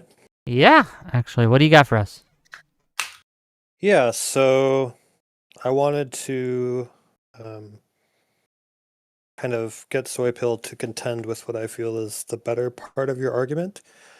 Why do you feel like all of these outcomes of death are so almost as if they were the determining factor in? I don't think most of them ending. are. I don't think most of them are, right? So like when I talk about like, oh, this, hypothetical guy is sexually assaulting you all the time, like there are so many ways this could be stopped that aren't death, right? It could be they go to jail forever. It could be, they just decide to stop and be a good person. I don't know. The point is there are certain cases where it is directly tied to them being alive and their cessation of life is the only thing that stopped it. And you're allowed to be happy in those cases. You can, yeah, but sad. why do you, this is the thing you need to contend with though. Why do you have to be happy with the death of a human being rather than happy with the end of the bad situation caused by the human being? Because I don't think you can necessarily tie those things or untie those things. Really? You can in a lot of cases. In some cases you can't. And then I think it's totally fine to celebrate their death. I don't think we should always celebrate death. I think most deaths shouldn't be celebrated. I think there are deaths that happen that are celebrated, and I'm totally understanding and sympathetic of them. I'm sure there was ones that I've celebrated before. I don't think I celebrated Dick Cheney. I definitely joked about it, but it's like, look, hey, do Iraqis celebrate that the guy, the harbinger of death on their country, is dead now? That's not even a cessation. He stopped. It's been like 10, 15 years since he was like, still a part of making that happen, but they're happy he's dead. The guy who like just killed all of their families and friends. Yeah, fucking, I don't give a shit. They should be able to celebrate it. And I don't think they're bad people for doing it. I think, I don't know if I'd make a moral judgment on a person based on like their emotional response to a thing too strongly, because people do that all the time. But I do think it's a little knee jerk, and I think anytime you take a bit of a retrospective look at things, like you can always go back and just look at people as human beings. So like, obviously someone who was under. Pause there. I have to pause you there. Sure. When you say we have to look at them as human beings, I agree. I made an argument like I don't think we should dehumanize Nazis. I think that Nazis should be humanized because it shows us that people like me and you could potentially lead to this sort of stuff. And I don't think celebrating the death is dehumanizing necessarily. There are ways to do it in a dehumanizing way, but when you say, hey, this person was a human and they made choices that I don't think they would ever feel shame for, they would never change, and that caused the deaths of millions, that's not dehumanizing to say, and I'm happy they're dead. Not at all. But you can't be such an absolutist and say people won't change, because that defeats the whole point. That means you're basically a Nazi that hasn't become a Nazi yet. It's stupid. If I think that people can't change, do you disagree that, like, I'm a leftist who believes that everyone deserves at least like second chances and that we shouldn't have super harsh prisons unless they die before they do. Well, let me finish. Do you disagree with the idea that there are people that will never change? No, I don't disagree with that, but not as some sort of like predetermined thing. I don't think it's predetermined. There are people who will, just randomly. Just be clear. Change. Be quick because we got a line now, and I want to get to as many people as I can. Yeah. So. All I'm The main saying thing. is, Okay, go ahead. No, let the caller finish, then you can respond, and we'll move. Yeah. Sure. All I wanted to say is I think you can separate the celebration of, the whatever change occurred because of death, and you can absolutely separate that from a person dying. And I think like it's very expected for human beings in the moment to be, to just connect those things together and not untether those two things and therefore celebrate death. But in general, I think if you look at it hard enough, you can go, yeah, this person was probably a baby and they grew up and they made some bad choices or whatever the fuck happened, and anyone can turn. So I'll say this: in its deepest sense, no person is like inherently evil, and there's no real reason to celebrate human death. If anything, if you look at it with like a really mature perspective, it's a tragedy. Gotcha. I agree. I don't think anyone's inherently evil. I think celebrating the deaths when you could look at it more empathically is probably better in more cases. I think there's like more overlap between you, me, and Whick than there is not. However, and I'll even say this: if instead of having any death, every time someone was about to die, to seize their evil activity, we teleported them into the fucking shadow realm of Superman, where they're trapped in that mirror for the rest of their life. Yeah, that would be better. I don't want to kill people. I don't wish for more death. But I don't think that means that there aren't cases where you can celebrate it and not be a bad person, and it wouldn't make the world worse. That's it. There are cases where it's fine. Thank you for calling in, dear caller, and I will talk to you later. Peace. I'm going to try to get the order you guys came in, but I might make a mistake. Don't judge me too harshly. Don't celebrate my death if I get your order wrong. What's up? Yeah, I don't disavow any celebration or jokes about my death. Can you hear me? Yeah, we can hear you. What's up? Okay, I just wanted to say that I think I agree a lot more with Soy on this, and honestly, I really wanted to get your thoughts on this week because I've been watching, the sort of more mainstream liberal media space, and you have people like what's her name on the Young Turks, who's like sort of getting more sympathetic. Kasparian is not mainstream liberal, but go ahead. Well, as mainstream, like in sort of the media, so she's like a more notable figure. More notable, but I wouldn't consider her a liberal.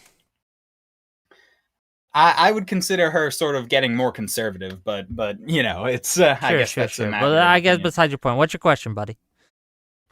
I don't understand how you can argue that being inflammatory or mean is bad, like political optic wise, when the rising faction in the like right-wing media sphere and just the right-wing faction in general are groypers. They're getting more and more powerful. They're about the most inflammatory people ever. And MAGA defeated the neocons and everything. They're much more inflammatory than the neocons. It seems like being mean and calling your political opponents, slurs and stuff, it seems like that does pretty well politically, actually. How'd it work for them Tuesday? Didn't work out, did it? How did it it's work almost for them as in if general? It's almost as if. How did it work for them in general? How many presidential elections have they won? One. And they won completely. Two. Well, one in 2016, but 2016 was a different style, man. How? Not much.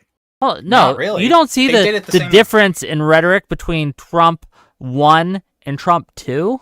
It got worse, but we're talking about... Yeah, it got substantively worse. Not just amongst Trump, but amongst MAGA in general. They were the most inflammatory, most like insult their opponents type ever. Each time they said the most ridiculous, crazy, just out there stuff. I don't understand it because from my view, like I hear this all the time, like, oh, this is why people hate the left. It seems to me that the people that are the most extreme, that say the most inflammatory stuff, tend to win more often than not.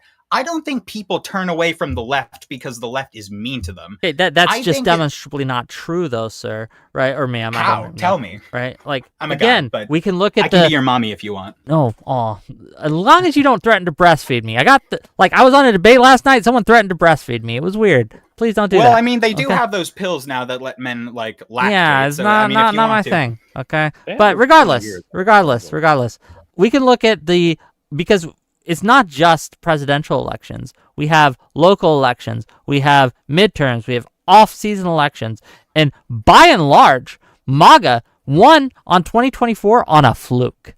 I'll die on that hill. it was a I don't fluke believe that. they won because don't of the believe that. economy and the incumbents worldwide got destroyed, right? Yeah. Not just in America, but worldwide incumbents were getting obliterated. Okay, Yeah, caller, I have to agree with Whick on this one, where it's like, yes, obviously this didn't make them fail, but the idea that if Democrats started doing the exact same rhetoric but left, like even Newsom right now is joking about it, but if we turned into the MAGA left, the blue left, that would not be better. I think we would have a less of a good turnout. I think I don't more mean people would be turned exactly off. like that. No, I don't mean like becoming exact. Like I know the Newsom like joke Twitter account and stuff. I don't mean being like that. Like I don't mean being a leftist Trump.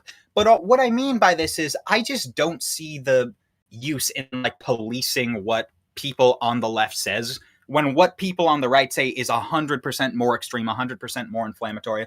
Like when Destiny had the stuff where the floods happen and those kill people, or when he celebrates whatever. I don't see what is the use in like getting angry about. Because you're right, the people that are already okay with this language either one perceived us that way before, or will see any of that language and be turned off by it anyway, and they're never going to shift over. But there's a significant portion of people in the middle and even on the left that are like, holy shit, this is my party now. I'm not comfortable with that. Not maybe enough to swing the election, but enough to be like, hey, there are limits to the language that we need to have. I think this is where I disagree with you guys. I think there's a lot like the vibe voters or whatever. I don't think vibes-based voters really decide like who to vote for based on that. Like people like Joe Rogan, Podcast Bros, I think they choose who to vote based on who they think is the coolest. Like I just think they think like who that's a vibe vote. But that's no. But I'm saying those are vibes votes, but they're not vibes votes like based on what you guys are saying, like based on people being mean. Like, I think those people, they don't vote for the Democrats because the Democrats both seem sort of lame. You know what I mean? Like the woke scolding and stuff, and they don't seem politically effective and all this other stuff. I don't think they're going like, well, the left is going to celebrate the death of people, and that's going to... I just don't think this is what they're making their political decisions on. Okay, well, I guess we just fundamentally disagree on our on what we're seeing like play out before our eyes electorally. Again, I would point to Tuesday's, not this Tuesday's, but last Tuesday's election, and I would point out to you that Jay Jones, who was absolutely so you think mean that as possible, did worse of the Tuesday's fundamentally than every other race, every other major race. So you think that the fact that like the right wing having extreme rhetoric, you think that had anything to do with like Tuesday's election? Yes, I do. No, I think that it turns people off from MAGA. And I think that people they would lose less, and they would win more if they had more. I guess what's the word? Courtesy and better. I think the reason why Trump got a lot of Trump and his whole like the MAGA and the Republicans, they got a lot of an electoral because people just didn't like the Democrats. But a whole bunch of stuff has happened since then. The Epstein files, Yeah, there's a lot of factors here. But one more last statement, then we got to cycle you out, buddy. Okay. Yeah.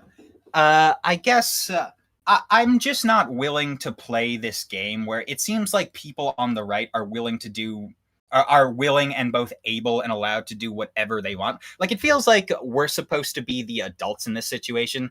I just don't think that's a good political strategy. I don't think that'll work. Well, I think that the reason that they lose more often than they win is because they behave the way they do. I think it hurts them more than it helps them. But thank you for calling in, and I will talk to you later, okay?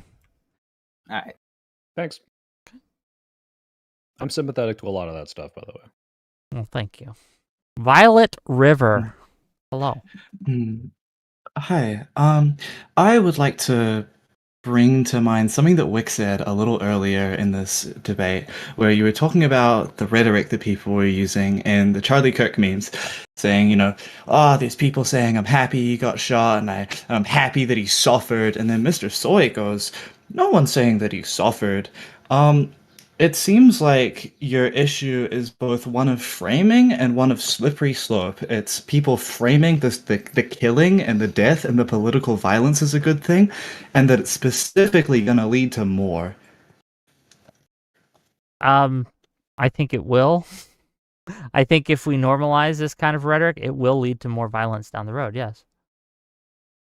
Right. However, I also think you don't make a good case for what should be done otherwise with regards to, Mr. Soy responds with, well, should we be policing what people say and like scolding them? No, you should reframe that to be less happy with the violence. And you go like, well, we shouldn't be policing people or scolding them. It's just like, just be better, guys. What are we supposed to do about the whole thing? I think that you can scold on occasion, but again, the circumstances in which Soypill presented me was they had just gotten freed from a concentration camp.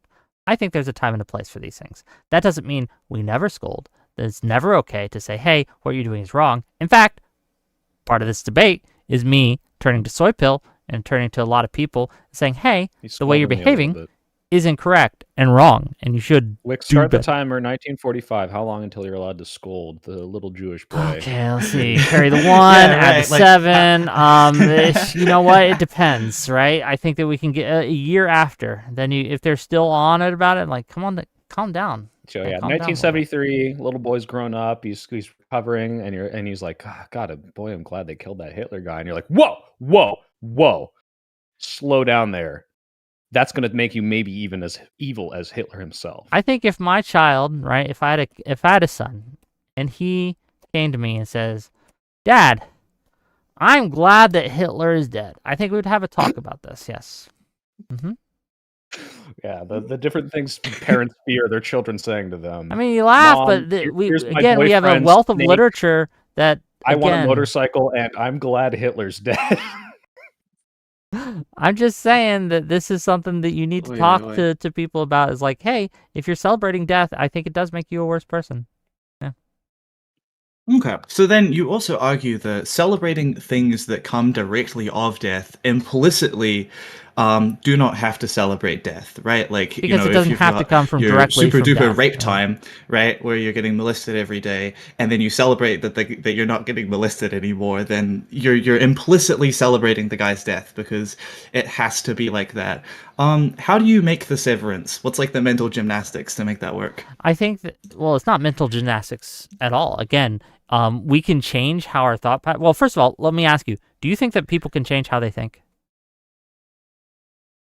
Sure. Okay. Seems like a silly question, but sure. Well, why is it silly? Some people don't. Some people think that, it's human nature. You can never, like, you're never going to solve it. It's just, it's just something that you need to deal with. I think it means nothing, because being able to change how you think could be like as radical as like changing the whole way that you perceive things and the way that you react to stimuli versus just like how you decide what to eat for breakfast, right? Yes, but I'm asking you this so you can acknowledge that it is possible to do. And given that it is possible to do you think it would be better for someone to change their thinking habits to focus more on deeds rather than people? Does it matter? Yes. Well, I can devagify this a little. I mean, to your original question, caller, which is, I think Whick would say, no matter what, you should always not want more death. You should never be celebrating death. And you can always do that no matter what the circumstances are that led to your cessation of punishment and torture or whatever. Like, you can always say, dang, at the very least it stopped. I wish it could have happened in a different way. That would be your answer, right, Whick? Something like that. Sure. So would you argue that this person has a moral duty to respond like that? And by going like, wow, I'm so happy that the guy that molests me every day is dead, would you say that they're having a moral failing? Yes. Okay. It is worse for them to respond that way than it would be to respond the other way. It would be better for them. They would have better outcomes. They would be happier. They would be healthier. They would be more mentally stable if they did it my way than if they did it yours. You think they'd be happier? Yes. You're telling them to end their happiness. Okay, again, it's false happiness. It's empty calories. It's happiness based on the suffering of others. I don't know. I know you don't know. That's interesting. Why is last saying Violet River, and then we're gonna move you out because we gotta go through. Right? Oh yeah, no, that's kind of it. Thank you for your time. No, thank you for your time. Bye-bye. Thank you. Again, we are reaching the limits of my memory here, so if I mess up, forgive me. Take a screenshot. Yeah, that's so much work. Oh shit! It's one button. Yeah, what's up, Rosh? Hello, Whick. Hi. Hey, Raj. What's going on, buddy? Hi, Ryan. I'm not What do you It's got his for us? British. getting That makes you take the, his the audience. opinion more or Yeah. less seriously. Wait, is this his big dog guy or is this someone else? No, that's someone else. But Okay. Yeah. But I'm familiar to both of you guys. Just, you already know that. But you're not here to jerk us off. so You're here to contend with us. Hit us. All right, give us yes. what you got. So Vic, I'm gonna give you my perspective on the whole Osama bin Laden bit because you use an example. Sure. As a Muslim, I would like to humbly disagree with your point that we should celebrate Osama bin Laden's death or like extreme examples. Like from an American point of view, I understand, but for the rest of us Muslims, he was just as responsible for inciting violence and hatred towards us Muslims as much as you can pin the blame on like the Bush administration, the global war on terror, etc., and other things. Like for example, and this is just one extreme example. The other extreme example is Daesh, or as you what Americans would call them, ISIS. I don't call them ISIS because I deny their claim on the Islamic State. Certainly. ISIS is like the Muslims' N-word. They take it Yep. back. Yeah, take it back. But that cult, they're pretty much a death cult. That death cult was responsible for the most uh, insane kinds of violence that I have not seen in my lifetime, like ever, even from a terrorist state. Because I don't think there's any terrorist group in the world that could call itself a quasi state like Daesh does. And Okay, I and you think so they're just to get to your argument here, you think it's okay to be happy when an ISIS person gets killed, that you can celebrate it. Are there limits to this? so wait, I actually No, is there I limits to this? Is there limits to how you could celebrate? Just like wait, Wick, I want you to like Yes. someone needs to clip that and send it to you. Just like how ridiculous you sound. Like, whoa, you think it's okay to celebrate the death of ISIS? Well, Like, like yes. Like what the fuck? But no, again, but I think my seriously, argument is sound, and I think that that sounds ridiculous isn't a very good argument against it. No, yeah. I know we had a Wait, I whole think Hmm. yeah. Sorry. But no. I also think there are limits because I Yeah, do sure. So agree you with wouldn't Vic be that okay there with, is. for example, you wouldn't be okay with someone every time they killed ISIS to celebrate by taking a selfie, like picturing them kissing the corpse, right? You would think that'd be a little wrong to do. Yeah, that'd be wrong. I mean, That'd I be wrong. know So for you a fact acknowledge that there are at least limits to celebrations that you would not be okay with. yeah, obviously, Even but I mean, obviously, ISIS, I right? know. Even Yeah, ISIS, who you think is the devil, right? yeah. Okay, But okay. yeah.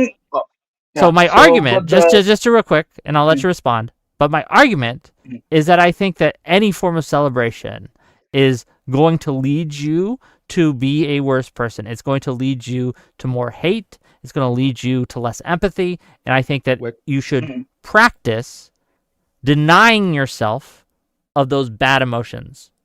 Wait, Wick, I need to jump in here. Go ahead. You had a whole half of this argument about optics. And then we talked about the vibes-based Dems aren't cool Joe Rogan voter who definitely matter. Do you think it is good optics for you to say you shouldn't feel happy about the death of ISIS? Is it good optics? I think that it attracts people to my show that I want to attract to my show. So yes. Do you think it would help you win an election? Do I think it'd help me win an election? I hope it would. I don't know if it would. I though. think the right wing would clip that and blast it on every fucking news station as the cucked out terrorist supporting Dems who say you can't be happy that ISIS is dead, and we would lose elections because of it.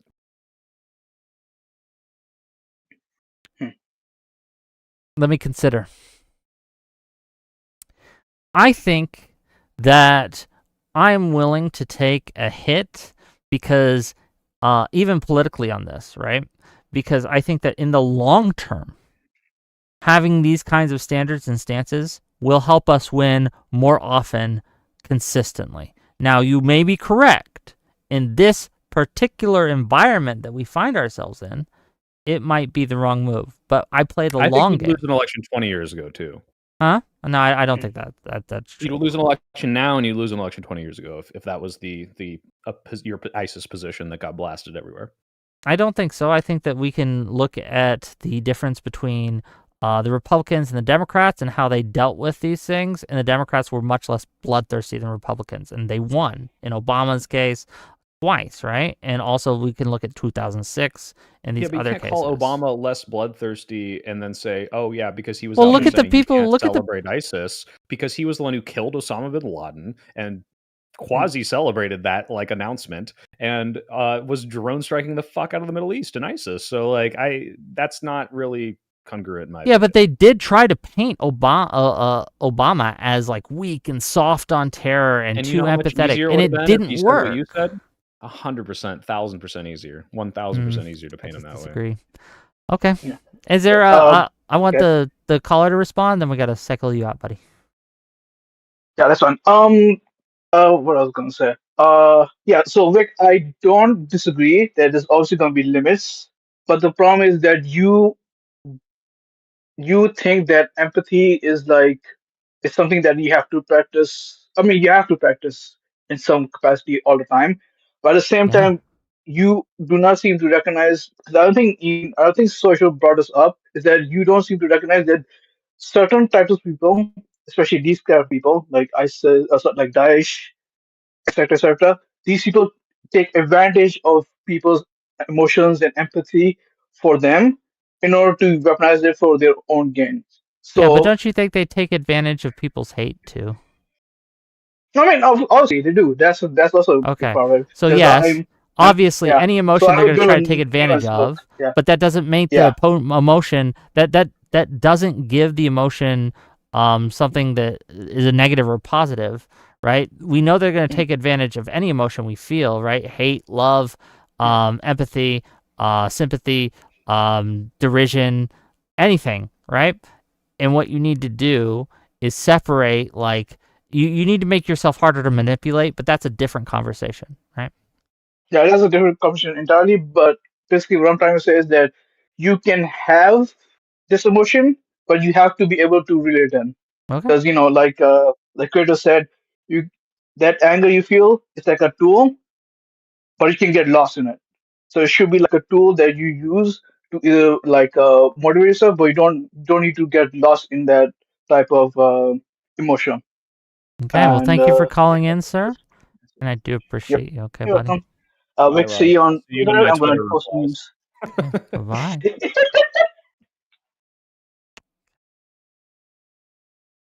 Hello. Howdy. Hey, what's up?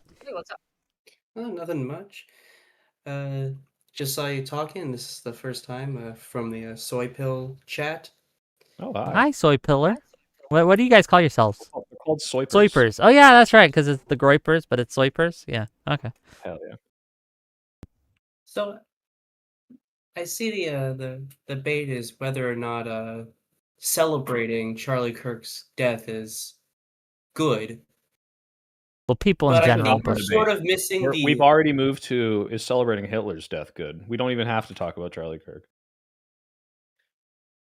Well, I mean, we could probably find like through the what is it? I forget. Sorry. I think that as long as you both can agree that murder is bad, I think we could start from there. well, we don't because I sometimes think that we murder should is a kill good, Hitler. actually. No, murder by definition is bad. Sometimes killing is good. Fair enough. No, I'll just grant you that. Sure. Sometimes killing Yeah. is necessary. Wait. But Charlie Kirk was murdered, so that's bad, and we can all agree with that. Yeah, Charlie Kirk's murder was bad. True. Was bad. Yeah. Yes. But by fact of his murder, it doesn't mean we have to grieve for his loss. Sure. Even though we don't like that he was murdered. I'm not asking you to mourn. Well, I'm just trying to walk towards the conclusion of maybe him being dead isn't bad, even though him being murdered is. You can even have that position that him being dead isn't bad, but there's a distinct difference between that and celebrating that he died. Do you understand the distinction? Yeah, Wick understands that Charlie Kirk is no longer perpetuating bad ideas, but what he is demanding is that we all have little emotion regulating switches on us, and the instant you go above neutral for thinking about a death, you should be thrown into a gulag. That's the difference. True. Well, I Exactly. think That's the exactly what I fact that said. we're not A gulag where you will be celebrating- tortured every day by having to listen to Soypill. Just re-educated. Just re-educated and Wick with the big Wick face screens and like 360-degree direction telling you to feel radical empathy. True. Well, I think the fact that it's not the celebration of his murder, and it's more or less a celebration of him not being around. I think there's a bit of a difference, though. I guess Wait, caller, yes, I agree with this. Hold on. Wick, would you celebrate today if Steven Crowder quit politics? Yeah, sure. Okay. Would you celebrate if he died but said, I'm not happy about the death. I wish he was alive. I don't think he should have been killed. However, I'm very happy he's not doing politics. Are you allowed to feel happy about that part? I think you're allowed to feel happy that the threat is gone, but I would not feel happy that he died. No. Okay. You know what? I'll take it. All right. Go feel happy, and then just make sure you clarify to everyone chastising you that it's not about the death. Well, It's about the again, not doing then it. we get into the publicly being happy about it, and I think it would be a mistake to be publicly happy So about are you that. morally opposed to Schadenfreude? Yes. Hmm. Schadenfreude is bad just because it's German, huh? I Pretty agree much. with that. Okay. Well, thanks for calling in, buddy. And I'll Thank talk to you you. later, okay? Farewell. Hi, you're live. Hello. Hi, what you got? Oh, what do I got? I'm a little bit sad that the debate didn't move on to the more prompt of the actual stream and it was all a moral debate, but because you guys argued about this already, and there's one question that I didn't get an answer to from you, Wick, is I think you already said that humans can't control what they feel. So if a really bad person like Hitler dies and I feel glad that he's dead, I can't really control my feelings. Well, there's you can though. Like there's intrusive thoughts, but you can self-regulate your feelings. Like we can control to a certain extent, whether or not we embrace a feeling or we let a feeling go. Right? We could train ourselves to do this. This is something you can do. How do you train yourself? Do you like self-flagellate when you think about Exactly, right? There's different. I'm not a psychologist, man. I can't give you the specific ways to do it, but you can absolutely practice feeling Mindful more meditation love on for it. people, and you can practice feeling more hate for people if you wanted, right? But you can absolutely change how you process information. This is something that you can do. Okay. I would ask, Wick, What's up?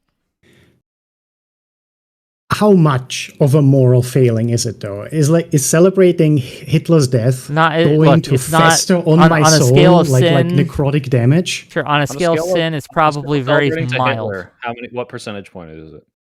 On a scale of 100, what percentage point is it? 100 is Hitler, and 0 is not celebrating Hitler's death. Where does it fall? Where does what fall? Celebrating Hitler's death on the scale of not celebrating Hitler's death to Hitler. Where does it fall on a 0 to 100? So celebrating death, Hitler's death, like on a scale of Hitler to your Hitler versus you're not Hitler, from 0 to 100. No. 0 is I'm not celebrating Hitler's death. 100 is your Hitler. Okay. Where does if you celebrating do Hitler's death celebrate fall? Hitler's death, it's a very small sin. It's like a 1 or a 2. Okay? It's not Then I gonna think it's an it's not gonna acceptable sin. it's not gonna make you a bad person overnight. But these 1s and 2s add up over time, and it does desensitize you, and it does create habits in how you deal with people and how you view others. And I think those are negative. Celebrating Hitler is the step 1 on the many steps it takes to becoming Hitler. The road to hell is paved, right? With Celebrating his good death, to be intentions. fair. Okay, and- I think Celebrating you Hitler said actually earlier does do it. that this is an actual slippery slope, but if you yourself categorize it as so weak, then I would say Hold on. being glad that Hold on. Hitler's Being dead glad or that any Hitler's other died is weak, but equivalent being or glad that near-equivalent Trump has person- died is Whoa. more. Watch the hand, Wick. My heart's going out to you, brother. But anyway, Mhm. again, Hitler is weak. But if you were celebrating the death of Charlie Kirk, That's way up there. That's like a 50. Okay, or but there's a 40. difference. You're jumping.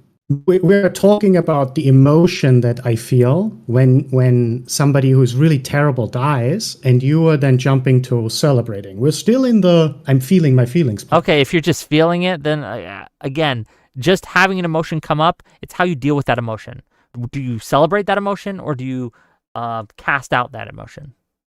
And that's Okay, the because you difference. said even people who are glad that Hitler died, it's a moral failing there. But now you've said it's a very small moral failing.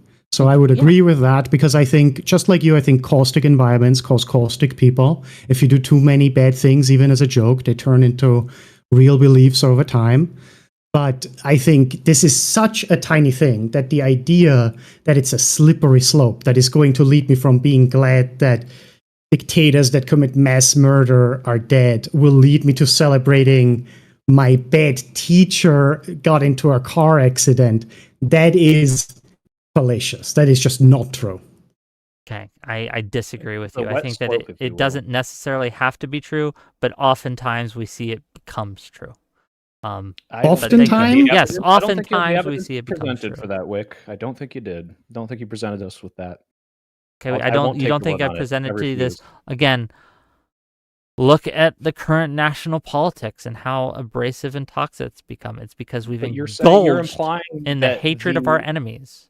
You're implying that the toxic environment that we are in now is because people celebrated the deaths of Hitler-adjacent figures, and I don't think that's the Again, case. that's part of the problem, but it's not the whole problem, right? And it's a I don't small even part of think the problem. I would but say it's less than a 2 or a 1 on a scale of 0 to it 100. allows, again, you start with a 1 and you eventually get to 100 if you can indulge in these things. But thank you for calling in, caller, and we're going to try to And get can we to talk everyone. about Thank how you. this German and/or Austrian guy is so articulate that he's using the word caustic? What is it with Germans and just having the most verbose vocabulary and making Americans look dumb? I'm just trying to do my part. Well, I was just saying we appreciate you and your Thank dedication you to very learning much. our language better than us. Grüß dich. See you later, Ciao. buddy. Auf Wiedersehen. Astrolight. What's up? Oh, sorry, I didn't see you. Hello. Hi. I just wanted to talk about like something you said earlier, Wick. Specifically the Hitler thing where it said like you shouldn't celebrate Hitler's death. I just think that's like a really, really weird thing to say. It could be weird. I know a lot of people That's wouldn't not an take argument, that. Astra. Can you present an argument? Yeah. but Okay. Yeah, it's weird, sure. Sorry. I mean, in MAGA, it's like in certain societies, it's weird not to rape people, right? Like, there's a lot of rape going on in certain societies. Wait till I And finish it's weird speaking, not Jesus to. Christ. But, like, I'll be weird in that case. Okay, my argument is then that I believe like you should be able to be like happy if someone who is like genuinely like just scum of the earth is dead, and I think you should be allowed to celebrate that. What do you mean allowed? Like, I'm not going to stop you, but I think that you shouldn't. I think you're a better person if you don't. Yeah, I understand that viewpoint. Dude, Wick. I do you really agree with it? Like, we're talking better or worse. Do you think a person who doesn't is better than a person who does? Well, again, that depends on the situation. Because Yeah. Charlie, go let's ahead. use Charlie Kirk. The person who doesn't celebrate the death of Charlie Kirk, are they a better person or a worse person, all else being equal, than the person who does? I didn't talk about Charlie Kirk. I Can you answer my personally question? Then we can go to yours. Yeah, but the Okay. problem is, Wick, you're saying it's for the Hitler, so I don't even think they Yeah. need to answer that, because we can talk about literally what we consider the worst human being alive or There's dead. there's also another person I'd like to talk about, Peter Scully. I think if he died, that would be epic. Peter Scully, If you I don't don't know know who he is. Yeah, we don't do British politics here. This is America. It's the only country that That's matters. not a British politic. He's not a politician. Peter Scully, Peter I'm not Scully? familiar with the person. Is he I don't know how to say this without getting demonetized. So, well then, I don't like we're talking about Hitler here. I mean, Yeah, we're talking about Nazis. What could it be? Right. I mean, Okay, sorry. I'm no, not you're good. very- I'm just okay. What I want to say is, like, I believe you should be allowed to celebrate the death of Hitler. I think that is something that should be allowed because he was killing people, so many people. Yes, he was doing a And- bad thing, and he should have been stopped. And that's good that he got stopped. But if you're celebrating the death, I think that's a Shame different about thing. that death, though. Damn, What? that sucked, didn't it? Yeah, Big shame. celebrating the one death of the guy who was causing like millions of other deaths. That's You can celebrate that the millions of other that's how people it were starts, saved. Astra.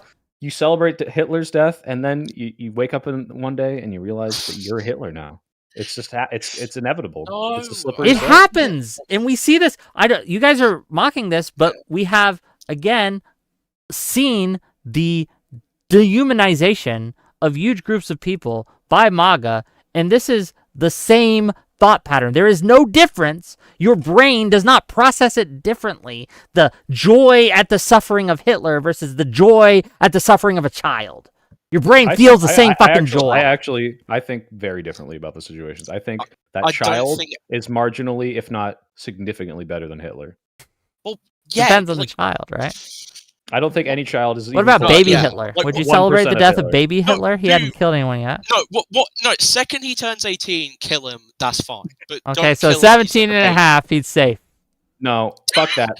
I'm Jeb Bush on this one. I'd strangle baby Hitler. Absolutely. Strangle. Would you celebrate strangling baby Hitler? Would you be? Goddamn right I would. No, I well, no, saved 'cause, like- millions of people. What the fuck? Yeah. Yeah, but like we wouldn't know if he would do that, so you would just kind of celebrate the death of a baby. who Well, didn't no, do we this is under the presumption that I've gone back in time knowing that he will become. Oh, yeah. And yeah. But I'm not then, going like, to just strangle a the time baby I change because I is- think he might be Hitler. I know it's baby Hitler. I checked the fucking birth certificate, all right? You got Okay. it correct. Yeah. But yeah, Okay. I just really do not understand this argument that we shouldn't celebrate Hitler's death because Well, I'll give it to you. of- I'll give it to you the straightest way I can. I think that, as I said before, hate is a habit, and when we allow ourselves to indulge in hate, even if people we think are very justified to hate, it makes it easier to hate other people that may not be as justified to hate. And again, Wait, I we have a have to question keep our for you. defenses. Just let me finish. We have to keep our defenses strong. We have to exercise keeping that out of us and keeping that poison out of our minds. It's just a Wick, better way to be. dude, think the it's mil- you Hitler. think- It's Wait, fucking we got. Hitler. He's not gonna cave on Hitler, unfortunately. After, but, sorry. well, let me try this, Wick. Do you think that the military would be more effective if they regretted every single kill that they had against terrorists? You don't have to regret. Again, you keep sneaking these other words in. Sorry. I think that hold on. Do you think the military would be more effective if? What do you think people we do to who are to tasked soldiers with who killing celebrate the death terrorists of were the happy people they every kill? time they got a new one? Hold on. I've been in the military. Do you know that we have regulations against celebrating the death of killing our enemies? Oh, come on. Why do you dude. think we see all have the those? Clips of the people in like the helicopters. How being do like, "Hot damn, what we do got you it." think we have Target down. regulations against taking trophies and stuff, cutting off the ears of the enemies we've killed? Yeah, I don't think we should do that. Yes, obviously. Obviously, Okay, you and I would why? disagree But I'm more. asking you, why do we have those regulations if it's okay to celebrate? Even like we're shooting Osama bin Laden after all, right? Mhm. We're shooting Yeah. ISIS. We're shooting really bad guys. We're killing Nazis. Why is it? Why is it that we have these regulations in place? Because it potentially is going to encourage, worse things happening, and you and I already agree on Yes. this. But the point I was trying to make was Yes. like, there's a significant amount of people in the military that I bet you could argue it's probably better that they're happy when they, get the kill and save their friends and all that. So, Yeah. Oh, This is is this my like- Discord or your and Discord? But it's also because of big government, and they want all the scalps for themselves. Oh, yeah. And they're Okay. greedy. Do you okay. have a MAGA hat, or what does that say? Are you gonna? That's Are what you, makes hold America on. happy. Are I you gonna wanted kill to- the person with I the MAGA wanted hat? to- Wait, sorry, one sec. You roboted Hat in out. the- One more time. The hat in the That- background. Are you gonna kill that's the an guy with the RFK, MAGA hat? Make America. Oh God, calm down, Wick. All right, that's a Make America Healthy Again hat that I won at a Trump rally. I have it. I'm not pro MAGA. That's fucking stupid. Yeah. Okay. Yeah. I'm gonna go. And I'm gonna let you go, Astrolite. Thank you for calling in. Okay. Thank you. Sorry for making bad arguments. I'm just not. Very It's good at okay. this, but thank you. No, for dude, what You you're know, doing. Soypill made a lot of bad arguments too. I still love him. All right. Hitler defender. Okay. 997. Bro, whatever you want said to that call you would feed Newsom children to rape if it meant the world being a better place. I don't know. I'd strangle baby Hitler too. Ladies, big dogs, one and all. It's me. It's me. What's up? What do I do now? You give Yes, us what it's you me. got. I'm Regicide. I'm Regicide from the Soypill chat. Okay. Okay, so Come on, big dog. You're talking I about the feel game. like You got to be prepared. What's going on? What's on in your brain? We're not scary. Come on. Okay. I feel like Wick. I'm gonna also do a personal anecdote here, but I feel like Wick. I believe like your ideology. I'm not like not. I'm not saying this in like trying to be condescending or anything. Just say it, man. You don't have to throat clear. I promise. My feelings won't be that hurt. I already called Wick a I find that you can be a little naive and like a little. It's like a little like idealistic. Like I feel like if you like if someone horrible dies that was directly inflicting death on multiple people, it's like I guess the part utilitarian in me sees like, yes, this is a good thing. But like, you know what I'm saying? No. Can you repeat that, please? I think. Wait, tell me if I'm wrong, Red. What you're saying is, based on a utilitarian worldview, less death is happening now, and you're not even necessarily celebrating death. You're just saying the world is a better place, and I'm just lumping in whatever happened to make that happen is good. Yeah. Yeah. I don't think death just by itself should be celebrated. Okay. But like when you have a net positive, like that death is of a very bad person, like Hitler. There was a net benefit to him dying. So I think. Well, let me ask you this. Let me ask you this. So you think if the world is net a better place, if X happens, that it's okay to celebrate X. So would you celebrate knowing that Newsom raping those children would make America a better place?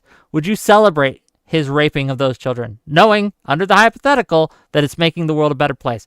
Every time Newsom rapes a child, 100 people get health care and are set for life, and their ills are washed away. Would you celebrate that? Okay, I was going to address the fact that that doesn't directly correlate, but in this hypothetical scenario, him doing that to those children does directly correlate in this hypothetical scenario, correct? Yes.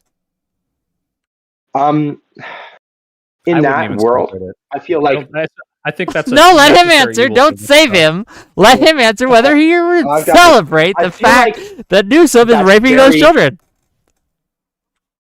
Okay, so like, there's much less net benefit there. No, I'm saying there's more in this hypothetical. There's more. There's more benefit. Like regicide. Let me directly. Every time Newsom diddles a kid, 1,000 kids are not diddled that would have otherwise been. Would you celebrate it? I think I would celebrate that. Yes, I think. Okay. Well, thank you for calling in, brother. I wouldn't even celebrate that. I'll talk to you later. This is a hot take for you, regicide. Maybe you too, Wick. I think diddling children is much worse than killing Hitler. True, actually. I am not against killing Hitler. I'm against celebrating death. Hello, you're live. I could do a couple more. I gotta. Yeah, two more. We'll do two more. Hello. Can you Hi, hear what's me? up? Let me pause the stream. Okay, so am I allowed to just go ahead and say what I think? Sorry. Yes, you're allowed. Okay. That's why we called you. Only because you asked. I personally felt like the moral thing where it's like, oh, you're a bad person if you're celebrating the death. I don't think that it is inherently bad to celebrate the death. I don't think it is something that we should be the first thing that we have people do. I also don't think celebrating the death inherently means that it is a condoning of political violence either, especially when it's tied into like this is these, like you were saying, cessation of something that is bad, right? I don't think it has to equal we're condoning political violence to that. So that's what I think. And then also on the thing like, oh, it's a moral failing, or you're thinking a bad thing, like you should not have bad feelings, or not even you should not have bad feelings, but you should try not to, is basically what I'm assuming that you're saying, Wick. I feel like well, let me ask you this. Can I ask you this real quick? ahead. I don't mean to interrupt your thing. No, go ahead. Okay, Ella. So if you are walking down the street and you see someone and through no fault of your own, you get intrusive thought, right? This intrusive feeling of just pure hatred for this person. Like, it's just some rando, you don't know them, and you're just like this wave of hatred washes over you. Do you think, what should you do with that emotion? I feel like you should. I mean, this is a random person you don't know, so Yeah, I feel just like you as should you- probably try to control it, right? You've had these intrusive thoughts, right? Yeah, I do struggle with intrusive thoughts. The thing is that they're unwanted. I believe that if someone is celebrating the death, that means that's like a conscious thought they're having, and that person did something bad. The difference between the hypothetical you're giving me, I feel like it's not exactly. I don't know if there was a point you're getting to that. Sure, after my that, point, but, just like, to let you know, is because you mentioned something ahead. about like how whatever we feel, we should just kind of embrace, right? Is that kind of what was getting you? I was saying in not every case is that true, and I just want to get the acknowledgement that there are certain cases that what we feel might not be valid, and we might want to try to distance ourselves from those feelings. Yeah, so basically Right, what he's I saying, Ella, agree. is when next time you think about Hitler and you're like, God, I'm glad he's dead, you need to step back, center yourself, practice some meditation, and think, why did I think that awful thing just there? What is I mean, wrong with me? And then restructure the neurons in your brain to not do that ever again. and here's the thing, like, again, I think it's a human thing to have those thoughts, and when it's someone who has done something horrible or who is encouraging harm, I don't think that it is fair to say morally someone who is celebrating that death, even if it's for a moment, is like an evil person, or they're having like this intense moral failing. I don't think that it's as big of a deal as maybe Wick is saying that is. I do think it can influence people, but I don't think it's to the point where it's like I think that person is evil and I should say that they're morally failing and that they shouldn't be expressing this emotion, because I do think for some cases it does make sense, especially when it's something that deeply affects them. To make them to make a quick hypothetical here. Quick If hypothetical, let's Go hit ahead. us with it, and then we Okay, got to move sorry. out. Yeah. Okay, got it. Thank you. If I have a groomer or a pedophile, right, that I talk to, they die. Not gonna lie, I'm gonna be happy. I'm gonna be like, yeah, they died. And for a moment, even if I feel bad, I think it's more complicated than that. Anyways, this isn't a perfect Moral failing hypothetical, on your but part. How dare you? I mean, I don't know. I just feel like, and it's with humans, it's so complicated. Morals are complicated, and it's a cultural thing, and also. Anyways, yeah, that was my point. That's all I had to really I'm say. curious I about the agree with this caller. hypothetical. I think if you try to Like, fight, I don't know where if you that try to went, but- fight yourself, if you're fighting yourself, you are paddling upstream, trying to stop yourself from feeling happy your groomer died, and that's unhealthy. That is energy wasted that you could be spending doing other things. So just celebrate and move on. Okay. I think I that don't we think it's need, that big of an impact in and there. this is the last thing Yeah. I'll say. Then No, I'll let I'm someone else agreeing. go. Yeah. I disagree. I think that people should try to understand that all human life is precious, even bad people, right? Even and I think Hitler. that trying to decide which people we can celebrate, which people we won't, that is much more energy than just simply in general saying, hey, we don't celebrate death here. I think it's much easier. But thank you for calling in, dear caller, It's all and I will okay. talk to you You're later. welcome. Thank you. Yeah, Thank you, Alright. guys. I can do one Bye. more Wick, and then I gotta skedaddle. Okay, one more.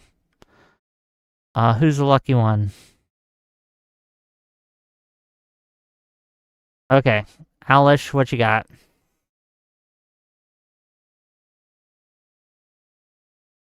Oh, you're live. Howdy. What do you got?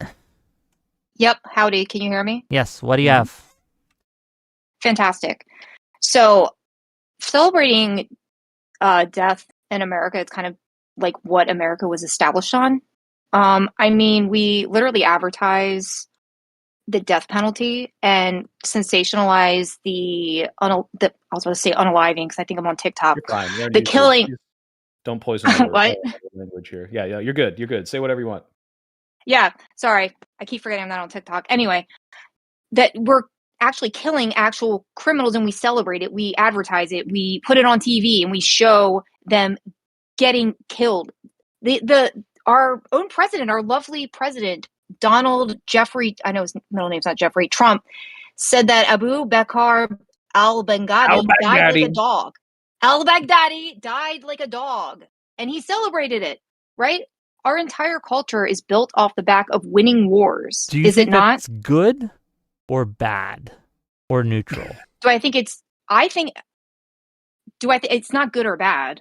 So I'm it's not going to say it's neutral. neutral You have either. no It's just moral. what There's we no moral. we've been there's no moral weight you give to the fact that, in your opinion, and I would disagree with your framing here, that American culture was built on the death penalty and killing others. I disagree with that. It but was, yeah. You think that that's a neutral thing, there's nothing wrong with that? No, this is not neutrality. This is just what has been established in culture. Like, if you're going to look at it from a cultural position, the entirety of America is built on winning wars. We celebrate winning World War I. We celebrate winning World War II.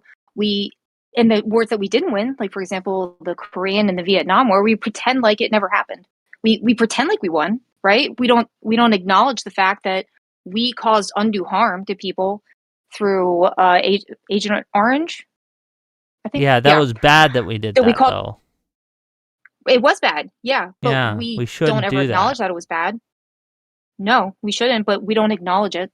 Okay, we so, should. Like, unless as a culture, yeah, we should. But as Yes. as a culture, when we start recognizing and stop sensationalizing things like the death penalty, and like the president himself putting on and making an executive order specifically about killing pedophiles, which I agree with, by the way, just putting that out there. But like the actual president is making executive orders about killing pedophiles, like giving them the death penalty immediately. Until this kind of culture leaves the United States altogether, we really can't put a moral compass on whether or not we can celebrate or not celebrate the death of people who we find to be inherently evil. Caller, if I may summarize, tell me if I'm wrong. What you're saying is Whick is kind of bringing this up almost like this is like this unprecedented like thing versus this has kind of been what you see as the through line of not just American culture, but just human culture in general. And that the slippery slope argument doesn't really apply here because everyone just does this anyway. Yeah. Well, the slippery slope argument, I think, was definitely overused in the case of like Gavin Newsom, the kid Gavin Newsom thing. That's completely like, you start with a celebration that leads you to dehumanization and worse things versus what you're saying is like, no, we're already there. We've always been there. Yeah. Yeah, we have always been there. And in some individual cases, there are some people who don't even consider themselves human because of the acts they commit against others. So people who dehumanize other humans, they themselves do not get the respect of being human, right? Like a sociopath does not have human emotions. So would we as human beings granting them is it okay to eat a sociopath? Compassion? Can you kill and eat a sociopath? They don't have human emotions. They're not human, right? Can we kill and eat them? Is that okay? We do. That's the thing. That's the whole basis. We kill sociopaths. Yeah. He said and eat. But, yeah, I know what you mean. Okay. I mean, I've had McDonald's before. I didn't know what was in the mystery meat. Maybe I have eaten psychopaths before. But hold my issue with what you're saying, and then we're gonna let you go, and I know Soypill has to go, and I'm not ending the stream. I'll talk to a couple of you afterwards, right? But I'll let Soypill have an out. I think to your argument that just because something has happened a lot or our culture is steeped in it does not make it good, and it's not something we want to replicate. And I think even if we have a culture, right, that has a rich tradition that everybody does, I think it's still okay to point out ways that I think it's harmful both on a societal level and on an individual level. And my whole advocacy tonight is that if you find yourself celebrating the death of someone you consider a bad person, you should stop, you should think, and you should try to let that emotion go. I think it harms you to feel those things. I mean, on a moral level, yes. I can agree that you should not celebrate death just for celebrating death. Beautiful. Then you are on my side. I think you can, however, celebrate the fact that an individual who caused harm to others is no longer with us. So you're not actually so you're kind of, using a loophole. You're celebrating the fact that they are no longer here to imbue harm on other people, right? Is that I think a chatter put it well? Is that the newspaper should have said, "Unfortunately, Hitler dies." Well, you know what the newspaper didn't say is like, "Fuck yeah, Hitler's dead." It just Hitler's dead. in big caps well, it said, with Yeah. exclamation points. Hitler's like, dead. It's celebrating it. It was celebrating it. Did Trump not say I don't shit, use what's his Trump name? as a basis of Abu my Bakr morality. al-Baghdadi died like a dog. Do you think it was good that he But said that? He's not going to say that Trump was good for saying that, to be fair. Anyway, Alish, thank No, you I for know calling he's in. not because I don't agree with him. I Okay. think I'm just using that as an example, playing devil's you. advocate. Anyway, Thank go you ahead. for calling in, Thank you very much Alish. for your We'll call. see you later, okay? No problem. Have a good one. I got one last thing to say to you, because a commenter brought this up, and I Go think ahead. this is really funny. I think maybe this is where we find our final common ground.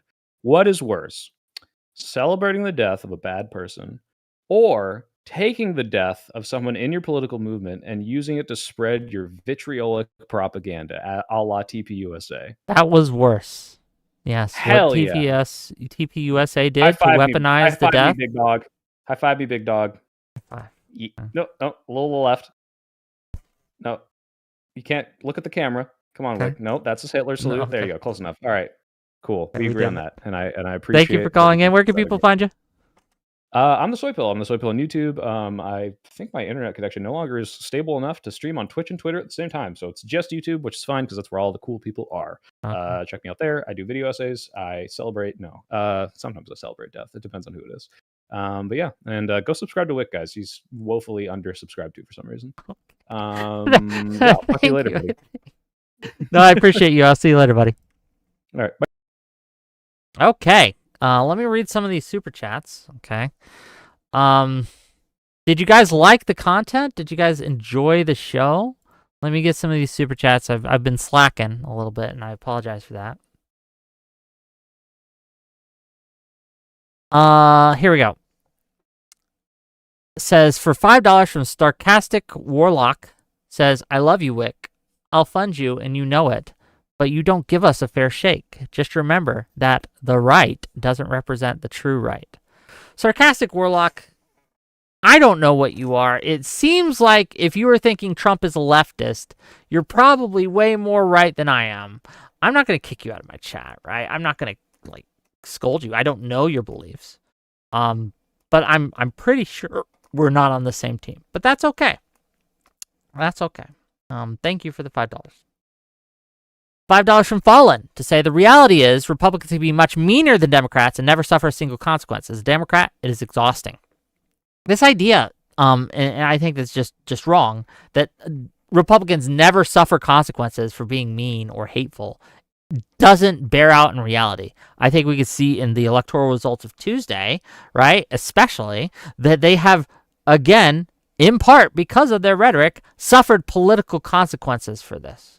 Right? This idea that it always works for them is just, it's just not true. It just isn't true. $5 from Jake and Bake. Or I'm sorry, it's $5 from Sarcastic Warlock. Say the right these days is a Christo-fascist nightmare. That I agree with. Do not conflate us with Trump, as he is the one who weeps at the wall. Just awful. I don't know about that last bit, buddy. Jake and Bake for $5 says, Whick, didn't you say it was okay to celebrate the death of Fidel Castro? You at least told people not to mourn him, if I remember correctly. These are differences, right? I don't think you are compelled to mourn anyone, right? I think it's okay not to give a shit if someone dies. What I'm asking you to do is not to celebrate. I think that they're having a neutral position is not the same as having a positive position that someone's dead. Right? And being celebratory of it. Like, hell yeah, fuck yeah, we killed him. And taking little selfies with the corpse and things like that. I think that's, it makes you a worse person. It makes you a bad guy. Or it at least contributes to you becoming a bad guy. Okay. $10 from Sarcastic Warlock to say, ISIS happens to hate Israel, and I happen to be anti-genocide as a far right winger. So, cool. It's just two enemies going at each other. So is this what it feels like to be Jewish? Thank you for the $10. $5 from Sarcastic Warlock to say, I give all I have for drunk women not to talk online. Most women, actually. Women are a detriment to higher men. There's where we're going to part ways, Sarcastic Warlock. I like women. I think women are neat. They're cool. Not all women, of course. Some women are terrible. Just like some men are terrible. But many women are really cool. Just like many men are really cool. And I think women are pretty and they smell nice. Okay? So I like women. $5 from Old School to say, don't want to use Trump as a moral guide? Hillary Clinton said about the death of Gaddafi, we came, we saw he died, and then laughed. Yes, and I think that is to the detriment of Hillary Clinton.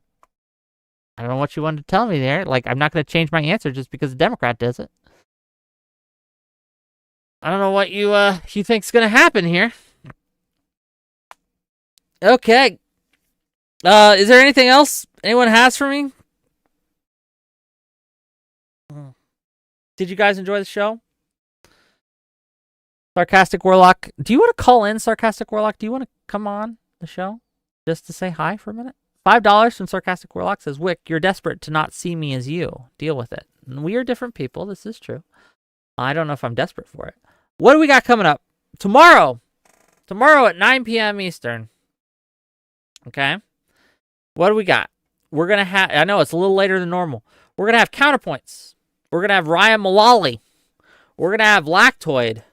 We're going to have Ash. And they're going to be arguing, right, about whether or not Tucker Carlson interviewing Fuentes was good for the right. Or if Tucker Carlson did a proper interview to Nick Fuentes. Was it bad that Tucker Carlson platformed Nick Fuentes? They're going to argue about it. They're all on the right wing. I think it should be fun. 50 Hong Kong dollars? I'm not sure. HK, what is HK? Says, I wanted to ask how you are balancing not cutting toxic people from your family, from your life, I should say, i.e. MAGA family and friends, versus not hating, because that will be toxic in oneself. No, I think that not hating, I think one's an internal thing, one's an external thing, and they're different. Lactoid is stinky. Lactoid is based as fuck. Which is he? Based as fuck, or is he stinky? Or both? I don't know. I guess you guys can decide tomorrow. Find out. Majin wants to say something. Okay. Majin, you wanted to say something? Yes, sir. What up, my boy? I had to add I wanted to add some handsomeness to your panel, but I do have a question for you. Yeah, quickly, because I am gonna. Oh yeah. I get it. You important, man. You got shit to do. True. So this is further to like this conversation, especially the shit with Charlie Kirk. In my whole little head canon of politics turning into more of gang banging. I see this happening. One of the things that I bring up often, I use this both with the Israel-Palestine and violence in Southside Chicago, right? Is that a lot of gang violence and shit like that isn't perpetuated from the fact that, one day you wake up, you want to be a gang member, right? Your friends are doing it and you want to do it too, right? It comes from, hey man, somebody killed my family members, right? I don't care who I'm going to kill. I'm going to get somebody back, and maybe even more so you can feel how I feel, right? This is a lot of that perpetuates the hate in Southside Chicago, right? But I'm going to give you a hypothetical here, Wick, and I'm curious on how you would handle this. And it's going to be very hard for you to put yourselves in these shoes, okay? Because I'm going to ask you to be a black man, okay? All right? And you didn't grow up black. You didn't do none of this, all right? This is one more step for you getting invited to the cookout, man. One more step. Okay, I'm ready. So you live in your house and you got a neighbor, right? And that neighbor's old person. We don't have to be white. They could be anything, right? And all they've done for the last 10 years, all right, is suspect you of being a gang member, a drug dealer, and all this stuff, right? And they call the cops on you like it's going out of style, right? This neighbor ends up dying, right? All right, they're dead. Do you celebrate that death? No. Why not? Because I think that it leads you to, again, hate is a habit. By celebrating the fact that they are dead, like, hell yeah, that racist motherfucker, he got what was coming to him, it dehumanizes, right? Or it creates it poisons you so that you are more likely to want to dehumanize people in the future, right? It makes it so it's easier for you to have hate in your heart. But if you can put a barrier between you and hate, even in such a situation, I think it makes you a better person. I think it makes you healthier. I think it makes you overall happier, and just in general, the society would be better off if people practice that. So I And I advocate. feel you, and a part of me agrees with that, right? I do believe in what you're saying, right? But the other part of me thinks the opposite, right? Because I think all that mental anguish, all that stuff that you had to shoulder while this person is causing you, like, hey, man, you're worried about your life being at risk here. One day this cop might just say, fuck it. You know what I'm saying? You have to spend the night over jail because, they caught you at a bad day at work. You didn't want to deal with the bullshit, right? I think it's almost even a little bit healthy. You know what I'm saying? Because of all this like trauma that you're dealing with, all this pain that you're dealing with. Like if you just bottle that shit up, it's gonna come out in a bad way later Yeah, on. You sure. know If what you I'm saying? bottle it up, there are other. Yeah. Do you think that there are better ways to channel any anger, hate, resentment you feel than through celebration? That there perhaps could be Oh better boy. ways to Yeah. channel it. Yeah, I mean, me being just coming from handling things a certain way, Yeah. usually taking back in my youth, taking the violent way. I find a lot of peace in painting now. You know what I'm saying? Painting Yeah. miniatures. When something pisses me the fuck off, right? I'm gonna take a deep breath. You know what I'm saying? I'm gonna walk into my room and I'm gonna talk to myself for an hour. Fucking bitch. You know what I'm saying? While I paint me a fucking miniature. You know what I'm saying? But that could be insane too. You know what I'm saying? People could look at me in that moment and be like, yo, Majin, you're good. You know what I'm saying? Um, I think there's positive and I do agree with you that you shouldn't let it take you too long, right? Like what I would do personally, like I wouldn't sit there and yell out my housemate like while they're having their wake or funeral, man, fuck that old bitch. You know what I'm saying? Wouldn't do nothing like that, right? But I might be in my house for the first time ever, you know what I'm saying, playing music as loud as I fucking can. That might happen. They say, fuck that bitch, you know what I'm saying? It's Just not because better. I haven't been able to do it in 10 years. And that is kind of celebrating a person's Yeah, I think death. that's something you shouldn't do, man. Like, I think that you should, again, like, it's hard. Look, I'm not here saying that this is an easy thing to do because it is in Yeah. human nature to want to celebrate when bad things happen to people you don't like, right? That's a human nature thing. But that doesn't make it okay or good. Like, a lot of people will say, well, it's human nature. It's human nature to do a lot of things that we should fucking do, okay? We are not animals. We can be better than our natures. We can improve our natures. And I am I agree. advocating for a world where more people are able to just, again, I'm not here saying that you have to mourn them. I'm just saying don't celebrate it. That's all. It makes you a worse person if you do. Thanks for calling in, buddy. Yeah, no problem, brother. You have a good night. Yeah, good night. And hold Later, on. Am I invited to the cookout yet? Did I pass? Of course, Okay. you're always my plus one. I got you. Great. I got you. I'll And be there Lactoid, soon. all right? Okay, bye. I'll be there soon, brothers. Okay. I'll be there soon.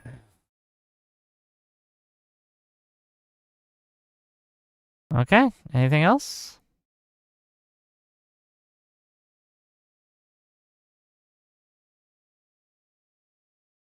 Whick needs to clean up around here. Is it dirty? I don't know. Okay. I'll see you guys tomorrow. 9 p.m. Eastern. Don't forget. Tune in. I'll talk to you later. Bye.